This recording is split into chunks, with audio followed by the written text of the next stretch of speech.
This program co-sponsored by JMJ Fintech, NBFC listed at BSc. In association with Shalom Mattress, everlasting comfort and durability.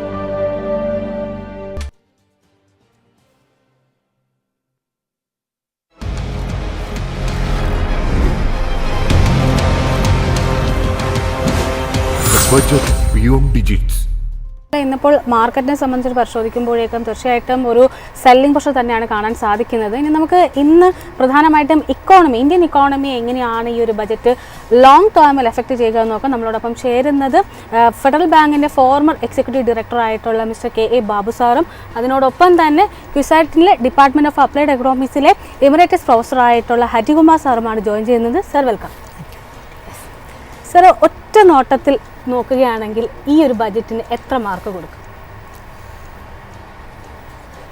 ഒറ്റ നോട്ടത്തിൽ നോക്കുകയാണെങ്കിൽ ഈ ബജറ്റിൽ mark കൊടുക്കുന്നതിനേക്കാൾ മുൻപായിട്ടുള്ള എൻ്റെ remarks ഒരു എക്സൈറ്റ്മെൻറ്റ് അങ്ങനെ ക്രിയേറ്റ് ചെയ്തിട്ടുള്ളൊരു ബജറ്റ് അല്ല എന്നാണ്.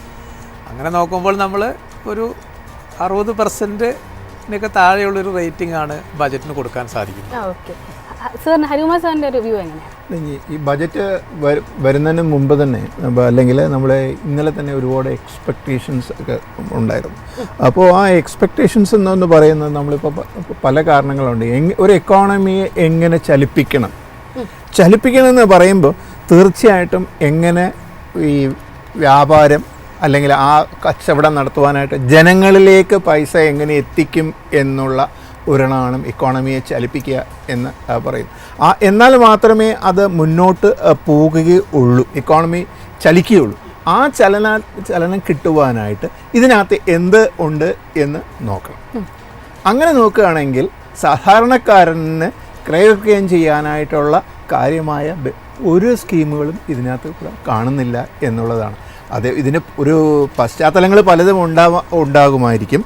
അങ്ങനെ നോക്കുകയാണെങ്കിൽ ഈ ബജറ്റിനെ റാങ്ക് ചെയ്ത് നോക്കുകയാണെങ്കിൽ ഞാൻ 50% കൂടുതൽ ഒട്ടും കൊടുക്കാനായിട്ട് ആഗ്രഹിക്കുന്നില്ല, യാതൊന്നും കാണുന്നില്ല എന്നുള്ളതാണ്. സർ, അതിൽ നിന്ന് നമുക്ക് ബാങ്കിങ്ങിൻ്റെ ഒരു ഇതിലേക്ക് വരാം. ബാങ്കിങ്ങിനെ സംബന്ധിച്ച് പരിശോധിക്കുമ്പോഴേക്കും ഒരുപാട് പ്രതീക്ഷകൾ ഈ ഒരു ബജറ്റിന് വെച്ചിട്ടുണ്ടായിരുന്നു. കാരണം പ്രത്യേകിച്ചും ബാങ്കിങ് മേഖല ഒരു റിഫോമിംഗ് ബില്ല്, അതിനോടൊപ്പം തന്നെ നിലവിൽ ബാങ്കുകൾ നേരിടുന്ന ഈ ഒരു RBI റേറ്റ് ഓഫ് ഇൻട്രസ്റ്റ് കുറച്ചപ്പോഴത്തേനും അവർ ധാരാളം സമ്മർദ്ദങ്ങളൊക്കെ നേരിട്ടിട്ടുണ്ടായിരുന്നു. അപ്പം അസറ്റ് ക്വാളിറ്റി അടക്കം ഒരു ഇംപ്രൂവ്മെൻറ്റ് നടത്താൻ വേണ്ടുന്ന തരത്തിലുള്ള പ്രഖ്യാപനങ്ങളൊക്കെ ഉണ്ടാകുന്നു. പക്ഷേ ഈ ഒരു ബജറ്റ് പരിശോധിക്കുമ്പോഴേക്കും അത്തരം മേഖല വളരെ ഡീപ്പായിട്ടൊന്നും തന്നെ പോയിട്ടില്ല.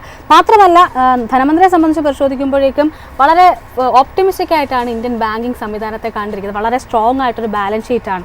സോ പൊതുവെ ഓവറോൾ പരിശോധിക്കുമ്പോഴേക്കും ബാങ്കിങ് മേഖലയെ എങ്ങനെയാണ് ഈ ഒരു ബജറ്റ് അഡ്രസ്സ് ചെയ്തിരിക്കുന്നത്? ഫിനാൻസ് മിനിസ്റ്ററുടെ പ്രഖ്യാപനങ്ങളിൽ തുടക്കത്തിൽ തന്നെ ഫിനാൻസ് മിനിസ്റ്റർ തുടക്കത്തിൽ തന്നെ പറഞ്ഞത് ബാങ്കിങ് മേഖല വളരെ സ്റ്റേബിളാണ്, റെസീലിയൻ്റ് ആണ് എന്നുള്ള ഒരു വളരെ ഓപ്റ്റിമിസ്റ്റിക് ആയിട്ടുള്ള ഒരു നോട്ടോട് കൂടെയാണ് ഈ ബജറ്റിൻ്റെ പ്രഖ്യാപനങ്ങൾ തുടക്കം കുറിച്ചത് തന്നെ. ആ ഒരു ഒബ്സർവേഷനിൽ ശരിയാണ് താനും. ബാങ്കിങ് മേഖല ഇപ്പോഴത്തെ സിറ്റുവേഷനിൽ കഴിഞ്ഞ വർഷങ്ങളുമായിട്ടൊക്കെ താരതമ്യം ചെയ്യുമ്പോൾ, കഴിഞ്ഞ കുറച്ച് വർഷങ്ങളൊക്കെ ആയിട്ട് താരതമ്യം ചെയ്യുമ്പോൾ ബാങ്കിങ് മേഖല തീർച്ചയായിട്ടും സ്റ്റേബിളാണ്, റെസീലിയൻ്റ് ആണ്, ഇമ്പ്രൂവ്മെൻറ്റ് വന്നിട്ടുണ്ട് തീർച്ചയായിട്ടും. അത് പ്രധാനമായിട്ടും നമ്മൾ അതിനെക്കുറിച്ച് പറയുന്നത് ഫിനാൻഷ്യൽ ഇൻക്ലൂഷൻ്റെ കാര്യത്തിൽ ബാങ്കുകളുടെ റോൾ നേരത്തേക്കാൾ വിട്ട് വളരെ അഡ്വാൻസ്ഡ് ആയിട്ട് മുന്നോട്ട് പോയിട്ടുണ്ട്. ബാങ്കുകളുടെ അസറ്റ് ക്വാളിറ്റി, പ്രത്യേകിച്ചും ലോൺ ബുക്കിൻ്റെ ക്വാളിറ്റിയിൽ നേരത്തേക്കാൾ വിട്ട് ഇമ്പ്രൂവ്മെൻറ്റ് വന്നിട്ടുണ്ട്. ഇൻഡസ്ട്രി ആവറേജ് ഇപ്പോൾ ബാങ്കുകളുടെ നോൺ പെർഫോമിംഗ് അസറ്റ് എന്ന് പറയുന്നത് 2% താഴെ നിൽക്കുന്നൊരു സാഹചര്യത്തിലേക്ക് എത്തിയിട്ടുണ്ട്. അപ്പോൾ അങ്ങനെ നോക്കുന്ന സമയത്ത് ശരിയാണ്, ബാങ്കുകളുടെ പ്രവർത്തനത്തിൽ അതിൻ്റേതായിട്ടുള്ളൊരു പ്രോഫിറ്റ് ബേസ്ഡ് ആയിട്ടുള്ളൊരു ബാലൻസ് ഷീറ്റിലേക്ക് നോക്കുമ്പോൾ അവിടെ ഇമ്പ്രൂവ്മെൻറ്റ് വന്നിട്ടുണ്ട്. അങ്ങനെ ബാങ്കിങ് മേഖല, ബാങ്കിങ് ഇൻഡസ്ട്രി ആകമാനം നോക്കുന്ന സമയത്ത് ഒരു പ്രോഗ്രസ് ചെയ്യുന്നുണ്ട്. അവിടെ ഒരു സ്റ്റെബിലിറ്റിയും റെസീലിയൻസും ഉണ്ടായിട്ടുണ്ടെന്നുള്ളത് ശരിയാണ്. പക്ഷേ അങ്ങനെ പറയുമ്പോൾ പോലും ബാങ്കിങ് ഇൻഡസ്ട്രി ഇപ്പോൾ ഫേസ് ചെയ്യുന്ന ഇന്നത്തെ ചില വെല്ലുവിളികളുണ്ട്, ചില ചലഞ്ചസ് ഉണ്ട്. അതിനെ അഡ്രസ്സ് ചെയ്യുന്ന രീതിയിലുള്ള പ്രഖ്യാപനങ്ങൾ നമ്മുടെ ഇന്നത്തെ യൂണിയൻ ബജറ്റിൽ ഉണ്ടാവുമെന്ന് ബാങ്കിങ് ഇൻഡസ്ട്രിയിൽ നിന്ന് പ്രതീക്ഷയുണ്ടായിരുന്നു. അതിൽ ഏറ്റവും പ്രധാനപ്പെട്ട ഒരു പ്രതീക്ഷ തീർച്ചയായിട്ടും ബാങ്കുകളുടെ ക്രെഡിറ്റ് ഡിപ്ലോയ്മെൻറ്റുമായിട്ട് ബന്ധപ്പെട്ടിട്ടുള്ള ഒരു വിഷയമാണ്. ക്രെഡിറ്റ് ഗ്രോത്ത് ബാങ്കുകൾക്ക് ഇപ്പോൾ ഉണ്ട്. ഏകദേശം ഒരു 12% ക്രെഡിറ്റ് ഗ്രോത്ത് ബാങ്കുകൾക്ക് ഇപ്പോൾ തന്നെ ഉണ്ട്.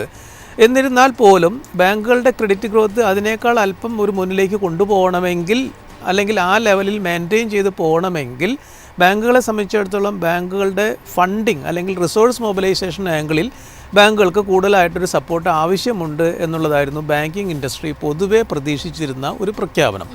അത് ഇന്നത്തെ ബജറ്റിൽ ആ രീതിയിലുള്ള ഒരു തീരുമാനങ്ങളൊന്നും കൂടുതലായിട്ട് ബാങ്കിനെ സപ്പോർട്ട് ചെയ്യാനായിട്ട് ഉണ്ടായിട്ടില്ല. ബാങ്കിൻ്റെ റിസോഴ്സ് മൊബിലൈസേഷൻ അല്ലെങ്കിൽ ഡെപ്പോസിറ്റ് മൊബിലൈസേഷനിൽ ബാങ്കുകൾ ഇപ്പോഴും ഒരു 2 ഡിജിറ്റിന് താഴെ നിൽക്കുന്ന 9%, 9.5% അല്ലെങ്കിൽ 10% താഴെ നിൽക്കുന്ന ഒരു സാഹചര്യമാണ് ഉള്ളത്. ചെറിയ വേരിയേഷൻസ് ഉണ്ടാവാറുണ്ട്, 9.5, 9.7 അല്ലെങ്കിൽ 10%. അപ്പോഴും 12.5%, 13% എന്ന് പറയുന്ന ഒരു ക്രെഡിറ്റ് ഗ്രോത്തിനെ സപ്പോർട്ട് ചെയ്യാൻ മാത്രമുള്ള ഒരു റിസോഴ്സ് മൊബിലൈസേഷന് ബാങ്കുകൾക്ക് സാധിക്കുന്നില്ല. അതിൻ്റെ ഒരു പ്രധാനപ്പെട്ട കാരണം നമുക്കറിയാം, പോളിസി റേറ്റുകൾ, റിപ്പോ റേറ്റ് എല്ലാം താഴേക്ക് വരുന്ന സാഹചര്യത്തിൽ ബാങ്കുകളുടെ ലോണുകളുടെ ലെൻഡിങ് റേറ്റുകൾ താഴേക്ക് വരികയാണ്. അത് തീർച്ചയായിട്ടും ഒരു ക്രെഡിറ്റ് ഡിപ്ലോയ്മെൻറ്റിനെയും ഗ്രോത്തിനെയും സപ്പോർട്ട് ചെയ്യുന്ന ഡിസിഷൻ തന്നെയാണ്. പ്രത്യേകിച്ച് നമ്മുടെ ഇൻഫ്ലേഷൻ എല്ലാം താഴെ നിൽക്കുന്ന സാഹചര്യത്തിൽ ആ ഒരു തീരുമാനം എടുത്തത് തീർച്ചയായിട്ടും ഉചിതം തന്നെയാണ്. പക്ഷേ അങ്ങനെ വരുന്ന സമയത്ത് ബാങ്കുകളുടെ ലെൻഡിങ് റേറ്റുകൾ താഴേക്ക് നിൽക്കുമ്പോൾ തീർച്ചയായിട്ടും ബാങ്കുകളുടെ മേലെയുള്ള മറ്റൊരു സമ്മർദ്ദം ബാങ്കുകളുടെ ഡെപ്പോസിറ്റിന് നൽകുന്ന ഇൻട്രസ്റ്റ് റേറ്റുകൾ, പ്രത്യേകിച്ചും കാലാവധി ഡെപ്പോസിറ്റ് നൽകുന്ന പലിശ ശതമാനം താഴേക്ക് കൊണ്ടുവരേണ്ട ഒരു കമ്പൽഷൻസ് ബാങ്കിനുണ്ട്. അങ്ങനെ വീണ്ടും താഴേക്ക് കൊണ്ടുവരുന്ന സമയത്ത് ബാങ്കുകളുടെ റിസോഴ്സ് മൊബിലൈസേഷനെ അത് വീണ്ടും ഒരു സ്ട്രെസ്സിലേക്ക് കൊണ്ടുവരികയാണ്. പ്രത്യേകിച്ചും ഇപ്പോഴത്തെ രീതിയിലുള്ള ഈ ഇൻവെസ്റ്റ്മെൻറ്റ് അല്ലെങ്കിൽ സേവിങ്സ് പുതിയ ജനറേഷൻ ആവട്ടെ അല്ലെങ്കിൽ നിലവിലുള്ള എക്സിസ്റ്റിംഗ് കസ്റ്റമേഴ്സ് ആവട്ടെ, അവരെല്ലാം കൂടുതലായിട്ട് ഈ മ്യൂച്വൽ ഫണ്ടിനെയും സ്റ്റോക്ക് മാർക്കറ്റിനെയും ഒക്കെ ഡിപ്പെൻഡ് ചെയ്തുകൊണ്ട് അല്ലെങ്കിൽ ആ ഒരു ഏരിയയിലേക്ക് കൂടുതൽ ഡിപ്ലോയ്മെൻറ്റ് കൊണ്ടുപോകുമ്പോൾ, ഇൻവെസ്റ്റ്മെൻറ്റ് കൊണ്ടുപോകുന്ന സമയത്ത് അതിനെ മീറ്റ് ചെയ്യാനുള്ള ആ ചലഞ്ചിനെ മീറ്റ് ചെയ്യുകയോ അല്ലെങ്കിൽ ബാങ്കുകളുടെ റോൾ വീണ്ടും എസ്റ്റാബ്ലിഷ് ചെയ്ത് മുന്നോട്ട് കൊണ്ടുപോകണമെങ്കിൽ തീർച്ചയായിട്ടും ബാങ്കുകളിൽ നിന്നുള്ള റിട്ടേണോ അല്ലെങ്കിൽ ബാങ്കിൽ ഡെപ്പോസിറ്റ് ചെയ്യുമ്പോൾ ബാങ്കിൻ്റെ സേവിങ്സിനുള്ള ഒരു അട്രാക്ഷൻ ബാങ്കുകൾക്ക് കണ്ടിന്യൂസ് ആയിട്ട് കൊടുത്തേ പറ്റൂ. അതിന് സപ്പോർട്ടീവായിട്ടുള്ളൊരു സംവിധാനം ഈ ബജറ്റിലും ഉണ്ടായില്ല എന്നുള്ളത് ഒരു ബാങ്കിങ് ഇൻഡസ്ട്രിയെ സംബന്ധിച്ചിടത്തോളം ഒരു ചലഞ്ചായിരിക്കാം. ഇതാണ് ഒരു വിഷയം ബാങ്കുകൾക്ക് ഈ ഒരു ബജറ്റിൽ നിന്ന് കിട്ടാതിരുന്നൊരു കാര്യം. മറ്റൊന്ന്, പ്രത്യേകിച്ച് നമ്മൾ നേരത്തെ സൂചിപ്പിച്ചു, ബാങ്കുകളുടെ അസറ്റ് ക്വാളിറ്റി ബാങ്കിങ് ഇൻഡസ്ട്രിയിലാകമാനം നമ്മൾ ഇമ്പ്രൂവ് ചെയ്തിട്ടുണ്ടെങ്കിൽ പോലും, പ്രത്യേകിച്ച് നമ്മൾ ഈ MFI മൈക്രോ ഫിനാൻസ് മുതലായ ഏരിയയിലെല്ലാം ബാങ്കുകളുടെ ആ ഒരു ചലഞ്ച് ഇപ്പോഴും കണ്ടിന്യൂ ചെയ്യുകയാണ്. നമ്മൾ നേരത്തെ പറഞ്ഞിരുന്നു, റിസർവ് ബാങ്കിൻ്റെ ഒരു പോളിസി അവലോകനത്തിൽ തന്നെ പറഞ്ഞിരുന്നത് ഇതൊരു സ്ട്രക്ചറൽ ഡിഫിക്കൽട്ടി അല്ല, ഇതൊരു സൈക്ലിക്കൽ ഡിഫിക്കൽട്ടിയാണ്. ഒരു ക്വാർട്ടർ കൊണ്ടോ 2 ക്വാർട്ടർ കൊണ്ടോ ഇതിലൊക്കെ മാറ്റങ്ങൾ വന്നേക്കാം. അതുപോലെ തന്നെ മറ്റു രീതിയിലേക്കുള്ള അസറ്റ് ക്വാളിറ്റി ഇമ്പ്രൂവ്മെൻറ്റിനും നമുക്കത് സാധിക്കുമെന്ന് പറഞ്ഞെങ്കിൽ പോലും ഇപ്പോഴും പല ബാങ്കുകളും ഈ ഒരു അസറ്റ് ക്വാളിറ്റി സ്ട്രഗിളിൽ നിൽക്കുകയാണ്. അപ്പോൾ അവിടെ കൂടുതലായിട്ടുള്ള ഒരു അഡീഷണലായിട്ടൊരു സപ്പോർട്ടിംഗ് സംവിധാനം നമ്മുടെ ഒരു ഫിസ്ക്കൽ പോളിസി വഴി ബാങ്കുകൾ പ്രതീക്ഷിച്ചിരുന്നു. പ്രത്യേകിച്ചും ഈ സെക്യൂരിറ്റൈസേഷൻ മുതലായ കാര്യങ്ങളിലോ അല്ലെങ്കിൽ അതിൻ്റെ സെക്കൻഡറി നോൺ പെർഫോമിംഗ് അസറ്റിൻ്റെ സെക്കൻഡറി മാർക്കറ്റിലേക്കുള്ള ഒരു അഡീഷണൽ സപ്പോർട്ടോ അങ്ങനെയുള്ള കാര്യങ്ങളിലെല്ലാം ഒരു പ്രതീക്ഷ ബാങ്കിങ് ഇൻഡസ്ട്രിക്ക് ഉണ്ടായിരുന്നു. അപ്പോൾ അതിനെക്കുറിച്ചിട്ടും ഈ ഒരു ബജറ്റിൽ അങ്ങനെ പുതുതായിട്ടൊരു ചർച്ചകളൊന്നും ഉണ്ടായിട്ടില്ല. അതുപോലെ ഡിജിറ്റൽ ഫൈനാൻസിങ് എന്നുള്ള രീതിയിൽ വളരെ വളരെ അഗ്രസീവായിട്ട് മുന്നോട്ട് പോകുന്ന ഒരു ഏരിയയാണ്.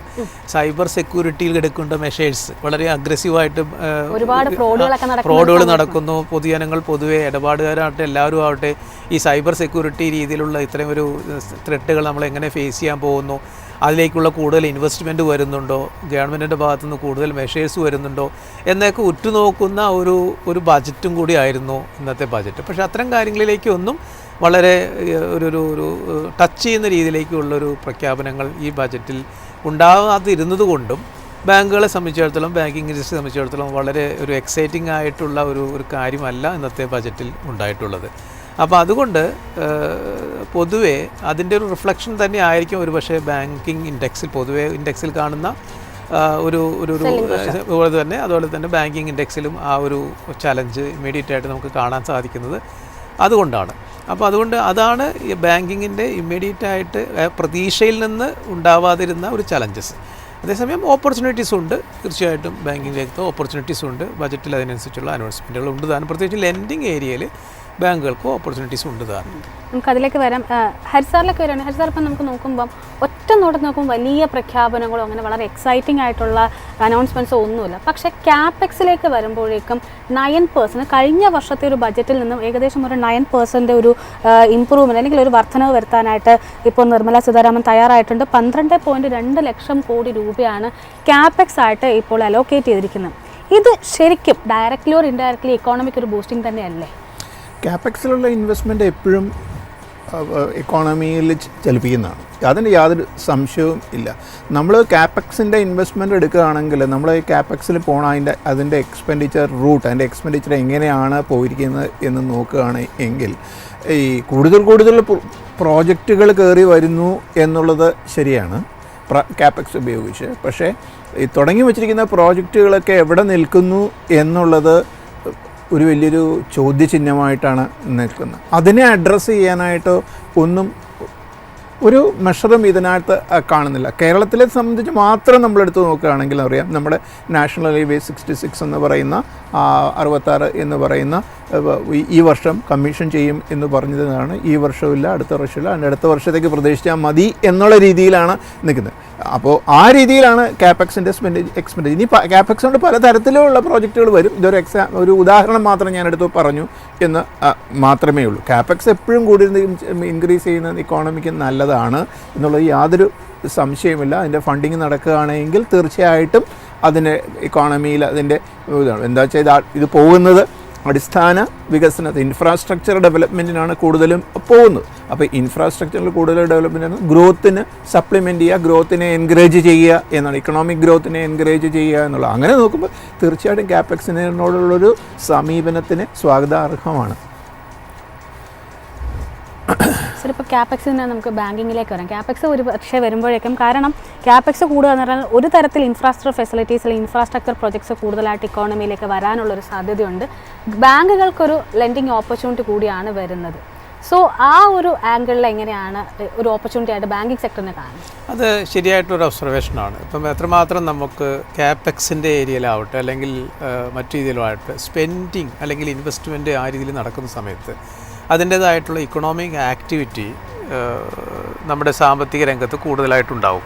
ഇപ്പോൾ കഴിഞ്ഞ തവണ നമ്മൾ നേരത്തെ സൂചിപ്പിച്ചിട്ടുള്ള 11.21 lakh crore എന്ന് പറയുന്ന ഒരു ഔട്ട്ലൈയിൽ നിന്ന് ആണ് നമ്മൾ ഏകദേശം ഒരു 7% GDP-യിലേക്ക് ഈ വർഷം എത്തുമെന്ന് ഇന്നത്തെ പിന്നെ ബജറ്റ് പ്രഖ്യാപനങ്ങളിൽ ഫിനാൻസ് മിനിസ്റ്റർ പറഞ്ഞിരിക്കുന്നത്. നമ്മൾ 7%-ലേക്ക് GDP എത്തിയേക്കാമെന്ന് നമുക്ക് നമ്മുടെ ഇക്കണോമിക് സർവേ റിപ്പോർട്ട് 2 ദിവസം മുൻപ് വന്നപ്പോഴും പറഞ്ഞിരുന്നു ഏകദേശം അത് 6.8 മുതൽ 7.2 വരെ എത്താം, അല്ലെങ്കിൽ 7% ആ ഒരു റേഞ്ചിലായിരിക്കും നമ്മുടെ GDP ഗ്രോത്ത് എത്തുക എന്നൊരു എസ്റ്റിമേറ്റ് പറഞ്ഞിരുന്നു. ഏകദേശം ഇന്നത്തെ ബജറ്റിലും നമ്മുടെ ധനമന്ത്രി പറഞ്ഞിരിക്കുന്നതും 7% GDP നമ്മൾ ക്ലോസ് ചെയ്തേക്കാമെന്നാണ്. ഈ 7% GDP ക്ലോസ് ചെയ്യുന്നത് നമ്മുടെ ഈ സാമ്പത്തിക രംഗത്തുണ്ടാവുന്ന ആക്ടിവിറ്റീസ്, പ്രവർത്തനങ്ങൾ കൊണ്ടും പ്രൊഡക്ഷൻ കൊണ്ടും സർവീസ് കൊണ്ടും മാനുഫാക്ചറിങ് കൊണ്ടും കാർഷികമായിട്ടുള്ള കാര്യങ്ങൾ കൊണ്ടും ഒക്കെയാണ് ഈ ഒരു GDP-യിലേക്ക് നമ്മൾ ടോട്ടലായിട്ടുള്ള നമ്പറിലേക്കും പെർസെൻറ്റിലേക്കും എത്തിച്ചേരുന്നത്. അതുകൊണ്ട് നമ്മൾ 11.21 lakh crores ആയിരുന്ന കഴിഞ്ഞ വർഷത്തെ ക്യാപെക്സ് ഔട്ട്ലേ ഈ വർഷം അതിൻ്റെ നോർമൽ ഗ്രോത്താണ് ഈ വർഷവും പ്രൊജക്റ്റ് ചെയ്തിട്ടുള്ളത്. ഏകദേശം 9%-ഓളം ഗ്രോത്ത് പ്രൊജക്റ്റ് ചെയ്തുകൊണ്ട് ഇത്തവണ 12.2 ലക്ഷം കോടി രൂപയാണ് ഇത്തവണ നമ്മൾ ക്യാപെക്സിലേക്ക് ഔട്ട്ലേ ചെയ്തിരിക്കുന്നത്. അപ്പോൾ അതിൻ്റെ ഒരു നോർമൽ ഗ്രോത്ത് ഇത്തവണയും നമ്മളങ്ങനെ ഔട്ട്ലേ കൊടുത്തിട്ടുണ്ട് ബജറ്റിൽ. അപ്പോൾ അതനുസരിച്ചുള്ള ആക്ടിവിറ്റീസ് റോഡിൻ്റെ കാര്യത്തിലാണെങ്കിലും, നേരത്തെ സാർ സംസാരിച്ചതുപോലെ ഇൻഫ്രാസ്ട്രക്ചർ കാര്യത്തിലാണെങ്കിലും, മറ്റ് എയർപോർട്ടുകളുടെ വികസനത്തിൻ്റെ കാര്യത്തിലാണെങ്കിലും, ഷിപ്പ് യാർഡ് വികസനത്തിൻ്റെ കാര്യത്തിലാണെങ്കിലും, ഇൻഫ്രാസ്ട്രക്ചർ ഡെവലപ്മെൻറ്റ് കാര്യങ്ങളിലേക്ക് എത്രമാത്രം ഒരു ഡിപ്ലോയ്മെൻറ്റ് വരുന്നോ, ഇൻവെസ്റ്റ്മെൻറ്റ് വരുന്നോ, ആ രീതിയിൽ എന്തുമാത്രം വികസനങ്ങൾ വരുന്നോ അവിടെ എല്ലാം തന്നെ ബാങ്കിൻ്റെ ഒരു ലെഗ് തീർച്ചയായിട്ടും ഉണ്ടാവും. ഇത് ക്യാപെക്സിൻ്റെ ഗവൺമെൻറ്റിൻ്റെ ഭാഗത്തു നിന്നുള്ള ഫിസ്ക്കൽ ബജറ്റിൻ്റെ ഭാഗമായിട്ടുള്ള കാര്യങ്ങളാണെങ്കിൽ പോലും ഇതെല്ലാം നടത്തിയെടുക്കാനായിട്ട് ഒരു സ്വകാര്യ സംരംഭകരുടെയും കൂടെ ഒരു പാർട്ടിസിപ്പേഷൻ തീർച്ചയായിട്ടും ഉണ്ടാവും. ആ സ്വകാര്യ സംരംഭകരുടെ പാർട്ടിസിപ്പേഷൻ്റെ കാര്യത്തിൽ അവിടെ തീർച്ചയായിട്ടും അവർക്ക് കൂടുതലായിട്ടുള്ളൊരു ബാങ്ക് ക്രെഡിറ്റ് ലിങ്ക്, ബാങ്ക് വായ്പയുടെ ഒരു ലിങ്ക് അവർക്കുണ്ടാവും. അതൊരു ഓപ്പർച്യൂണിറ്റിയാണ്. അതോടൊപ്പം തന്നെ ഇത് ക്യാപെക്സിൻ്റെ ഒരു ഇൻവെസ്റ്റ്മെൻറ്റ് ഓപ്പർച്യൂണിറ്റി മാത്രമല്ല, ഞാൻ നേരത്തെ സൂചിപ്പിച്ചതുപോലെ ഇത്തവണയും ബജറ്റിൽ ധനമന്ത്രി പ്രഖ്യാപിച്ചിട്ടുള്ള പ്രഖ്യാപനങ്ങളിൽ ബാങ്ക് വായ്പകൾക്കുള്ള അവസരങ്ങളുണ്ട്. പ്രത്യേകിച്ചും നമ്മളോട് പറഞ്ഞിരിക്കുന്നത് മാനുഫാക്ചറിങ് 7 സെക്ടേഴ്സിൽ കൂടുതലായിട്ടൊരു ട്രസ്റ്റ് കൊടുക്കുമെന്നാണ്. അതിൽ ഏറ്റവും ഇമ്പോർട്ടൻ്റ് ആയിട്ട് ഒരു ട്രസ്റ്റ് കൊടുത്തിരിക്കുന്ന ഒരു ഏരിയയാണ് ഫാർമ സെക്ടറാണ്. അതിൻ്റെ ഒരു റിഫ്ലക്ഷൻ നമ്മൾ ഇൻഡെക്സിൽ കണ്ടു കഴിഞ്ഞതാണ്. അപ്പോൾ ഫാർമ സെക്ടറിലേക്ക് അത്രമാത്രം ഒരു ട്രസ്റ്റ് കൊടുക്കുന്നു എന്ന് പറഞ്ഞു കഴിഞ്ഞാൽ ബാങ്കുകളെ സംബന്ധിച്ചിടത്തോളം ആ ഏരിയയിലേക്ക് കൂടുതൽ ഡിപ്ലോയ്മെൻറ്റിനുള്ള അല്ലെങ്കിൽ ആ ഏരിയയിൽ കൂടുതൽ ക്രെഡിറ്റിനുള്ള ഡിമാൻഡ് കൂടുതൽ ഉണ്ടാവാനുള്ളൊരു സാധ്യതയുണ്ട്. അപ്പോൾ അതൊരു ഓപ്പർച്യൂണിറ്റി ആയിട്ട് തന്നെയായിരിക്കും ബാങ്കുകൾ കാണുന്നത്. അതുപോലെ തന്നെ ലെഗസി ഇൻഡസ്ട്രീസിനെ പോലുള്ള MSC ലെഗസി ഇൻഡസ്ട്രീസിനെ നമ്മൾ റിജ്യൂനേറ്റ് ചെയ്യുന്ന രീതിയിലേക്കുള്ള പ്രോഗ്രാംസിലേക്കുള്ള അനൗൺസ്മെൻറ്റ് ഉണ്ട്. അത് ബാങ്കുകളെ സംബന്ധിച്ചിടത്തോളം ഒരു ലെൻഡിങ് ഓപ്പർച്യൂണിറ്റി അവിടെയും ക്രിയേറ്റ് ചെയ്യും. MSME എപ്പോഴും വളരെ ഇമ്പോർട്ടൻസ് ഉള്ളൊരു ഏരിയയാണ്. പ്രത്യേകിച്ചും നമ്മളിപ്പോൾ ഈ താരിഫിൻ്റെ ചലഞ്ചസ് എല്ലാം വന്നു നിൽക്കുന്ന ഒരു സാഹചര്യത്തിൽ എക്സ്പോർട്ടിനെ നമുക്കൊരു വെല്ലുവിളിയൊക്കെ നിൽക്കുകയാണ്. പ്രത്യേകിച്ച് നമ്മളൊരു മേജർ എക്സ്പോർട്ട് ചെയ്യുന്നൊരു ഏരിയയാണ് US-ൻ്റെ താരിഫിനെ സംബന്ധിച്ചിടത്തോളം ഇപ്പോഴും ഒരു ചലഞ്ച് അവിടെ നിലനിൽക്കുകയാണ്.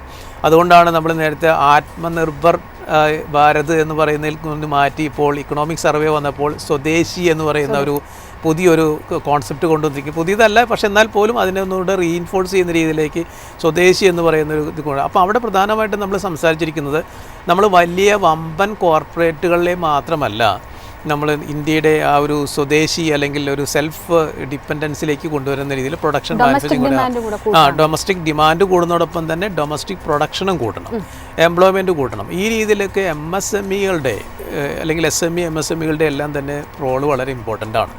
അവിടേക്ക് കൂടുതലായിട്ടുള്ള ഒരു സപ്പോർട്ടിംഗ് സംവിധാനം ഈ ബജറ്റിൽ അനൗൺസ് ചെയ്തിട്ടുണ്ട്. വളരെ ലാർജ് നമ്പേഴ്സ് എന്നല്ലെങ്കിൽ പോലും അവിടേക്ക് ഒരു ഫോക്കസ് കൊണ്ടുവരാനായിട്ട് ഈ ബജറ്റിന് സാധിച്ചിട്ടുണ്ട്. പ്രത്യേകിച്ചും ഇക്വിറ്റി ഫണ്ടായിട്ടും ലിക്വിഡിറ്റി സപ്ലൈ ഒക്കെ ആയിട്ടെല്ലാം തന്നെ MSME ഏരിയയിലേക്ക് കൂടുതലായിട്ടൊരു സപ്പോർട്ട് കൊണ്ടുവരാനും സാധിച്ചിട്ടുണ്ട്. അപ്പോൾ ഇതെല്ലാം കളക്റ്റീവ്ലി ബാങ്കുകൾക്ക് ലഭിക്കുന്ന കൂടുതലായിട്ടുള്ളൊരു ലെൻഡിങ് ഓപ്പർച്യൂണിറ്റീസാണ്. അപ്പോൾ ലെൻഡിങ് ഓപ്പർച്യൂണിറ്റീസ് തീർച്ചയായിട്ടും ക്യാപെക്സ് കൊണ്ടും മറ്റു രീതിയിലുള്ള ബജറ്റിൻ്റെ ഫോക്കസ് കൊണ്ടെല്ലാം തന്നെ ലെൻഡിങ് ഓപ്പർച്യൂണിറ്റി അല്ലെങ്കിൽ വായ്പ കൊടുക്കാനുള്ള ഓപ്പർച്യൂണിറ്റീസ് ബാങ്കുകൾക്ക് തീർച്ചയായിട്ടും ഉണ്ട്. പക്ഷേ അതിന് മീറ്റ് ചെയ്യാനുള്ള റിസോഴ്സ് മൊബിലൈസേഷൻ എന്ന് പറയുന്ന ആ ഒരു ഗ്യാപ്പ് മാത്രമായിരിക്കും ബാങ്കുകൾ ഫേസ് ചെയ്യുന്ന ഒരു ചലഞ്ച്. അഡീഷണലി നേരത്തെ സൂചിച്ച പോലെ അസറ്റ് ക്വാളിറ്റിയുടെ രീതിയിൽ വരുന്ന ഒരു കൂടുതലായിട്ടൊരു ഇമ്പ്രൂവ്മെൻറ്റിനുള്ള ഒരു സ്കോപ്പിൽ അഡീഷണൽ ആയിട്ടുള്ള സപ്പോർട്ടിംഗ് മെഷേഴ്സ് ഇല്ല എന്ന് പറയുന്ന ഒരു ചലഞ്ചാണ് കാണുന്നത്. അതേസമയം തീർച്ചയായിട്ടും വായ്പ ഓപ്പർച്യൂണിറ്റീസ് ബാങ്കുകൾക്ക് തീർച്ചയായിട്ടും ഉണ്ട്. ഹരിസാറിലേക്ക് വരുമ്പോൾ സാർ, ഇപ്പം ഈ ഒരു ഇന്നത്തെ നമ്മുടെ ഒരു ഫിസിക്കൽ ഡെഫിസിറ്റിൻ്റെ കേസിൽ വളരെ അഭിമാനപൂർവ്വം നിർമ്മലാ സീതാരാമൻ സൂചിപ്പിച്ചിട്ടുണ്ടായിരുന്നു. അതായത് ഇതിന് മുമ്പ് നൽകിയിരുന്ന ബജറ്റിൽ ഇതിന് മുൻപത്തെ ബജറ്റ് പ്രസംഗങ്ങളിലൊക്കെ പറഞ്ഞതുപോലെ ആ ഒരു ഫിസിക്കൽ ഡെഫിസിറ്റ് കുറച്ചു കൊണ്ടുവരാൻ എനിക്ക് സാധിച്ചു എന്നും അടുത്ത വർഷത്തേക്ക് ഒരു എസ്റ്റിമേഷനായിട്ട് പറഞ്ഞിരിക്കുന്നത് 4.3% നിലനിർത്തുമെന്നാണ് സൂചിപ്പിച്ചിരിക്കുന്നത്. അതിനോടൊപ്പം തന്നെ ഈ അടുത്തിടയ്ക്കൊരു ലേറ്റസ്റ്റ് ഡിസ്കഷൻ വന്നിട്ടുണ്ടായിരുന്നത് ഇനി വരുന്ന ബജറ്റുകളിൽ ഫിസിക്കൽ ഡെഫിസിറ്റിന് കാര്യമായിട്ടുള്ള ഒരു ഇമ്പോർട്ടൻസ് നൽകില്ല, പകരം debt to G D P എന്നൊരു കൺസെപ്റ്റ് ആയിരിക്കും കൂടുതലായിട്ട് കേന്ദ്ര സർക്കാർ ഫോക്കസ് നൽകുക എന്നുകൂടി സൂചിപ്പിച്ചിട്ടുണ്ടായിരുന്നു. അപ്പോൾ ഡെറ്റ് ടു GDP വരുമ്പോഴത്തേനും സ്വാഭാവികമായിട്ടും ഈ ഒരു ഫിസിക്കൽ ഡെഫിസിറ്റ് കാരണം പലപ്പോഴും കേരളം പോലുള്ള സ്റ്റേറ്റ്സിൻ്റെ ഒക്കെ ഒരു റേറ്റിംഗ് ഒക്കെ കുറയുന്നൊരു സ്ഥിതിയുണ്ട്. അപ്പോൾ ഒരു ഡെറ്റ് ടു GDP പോലൊരു കൺസെപ്റ്റിലേക്ക് ഒരു ഷിഫ്റ്റ് വരുമ്പോൾ അതെങ്ങനെയായിരിക്കും ഒരു ഇമ്പാക്റ്റ് ക്രിയേറ്റ് ചെയ്യുക? ഡെറ്റ് GDP റേഷ്യോ നമ്മൾ എടുക്കുക എന്ന് പറയുകയാണെങ്കിൽ അത് ഒരു ടിപ്പിക്കൽ എക്സാമ്പിൾ കേരളമായിട്ട് കമ്പയർ ചെയ്യുന്നതിനാണ് അതിന് ഏറ്റവും നല്ലത്. അത് കമ്പയർ ചെയ്യുന്നതിന് ഒരുപാട് ലിമിറ്റേഷൻ ഉണ്ടെങ്കിലും പക്ഷേ സാധാരണ പറയുന്നത് കേരളത്തിൻ്റെ പറയുന്ന 40 താഴെ 35%, 36% എന്നൊക്കെ നമ്മൾ പറയുന്നു.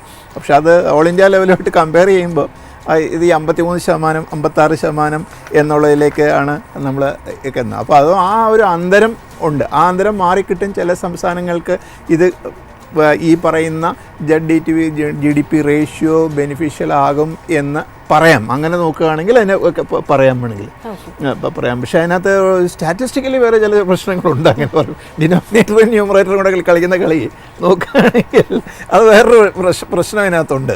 അപ്പോൾ അങ്ങനെ ഒരു 100% ഒരു അഡ്വാൻറ്റേജസ് പൊസിഷനിലായിരിക്കും എന്ന് നമുക്ക് പറയാനായിട്ട് പറ്റില്ല. പക്ഷേ യൂണിയൻ ഗവൺമെൻറ് എടുക്കുന്ന ബോറോയിങ്സ് എന്ന് പറയുമ്പോൾ അതിനൊരുപാട് മാനദണ്ഡങ്ങളുണ്ട്.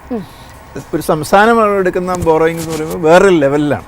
യൂണിയൻ ഗവൺമെൻറ് എവിടെ നിന്നൊക്കെയാണോ ഫണ്ട് വരുന്നത്, RBI നിന്ന് കിട്ടുന്ന പ്രോഫിറ്റ് എന്ന് പറയുന്നത് തന്നെ വലിയൊരു ഹ്യൂജ് പ്രോഫിറ്റാണ് RBI നിന്ന് കിട്ടുന്നത്. അതും കൂടാതെ തന്നെ നമ്മൾ ഈ കമ്പനികളുടെ അതിന് പബ്ലിക് സെക്ടർ യൂണിറ്റ്സിൽ നിന്ന് കിട്ടുന്നത് വേറൊരു ഇത് കിട്ടുന്നുണ്ട്. പിന്നെ പോരാതെ തന്നെ ഈ റിസോഴ്സസ് ഷെയർ ചെയ്യുന്നതിൽ ആകെയുള്ള റിസോഴ്സസിൻ്റെ 42% എന്നങ്ങ് പറയുകയാണ് നമ്മൾ. 42% കിട്ടുന്നില്ലെങ്കിൽ 42% ആണ് കൊടുക്കുന്നത്. വെർട്ടിക്കൽ ഡെവല്യൂഷൻ 42% ആണെന്ന് നമ്മൾ പറയുന്നത്.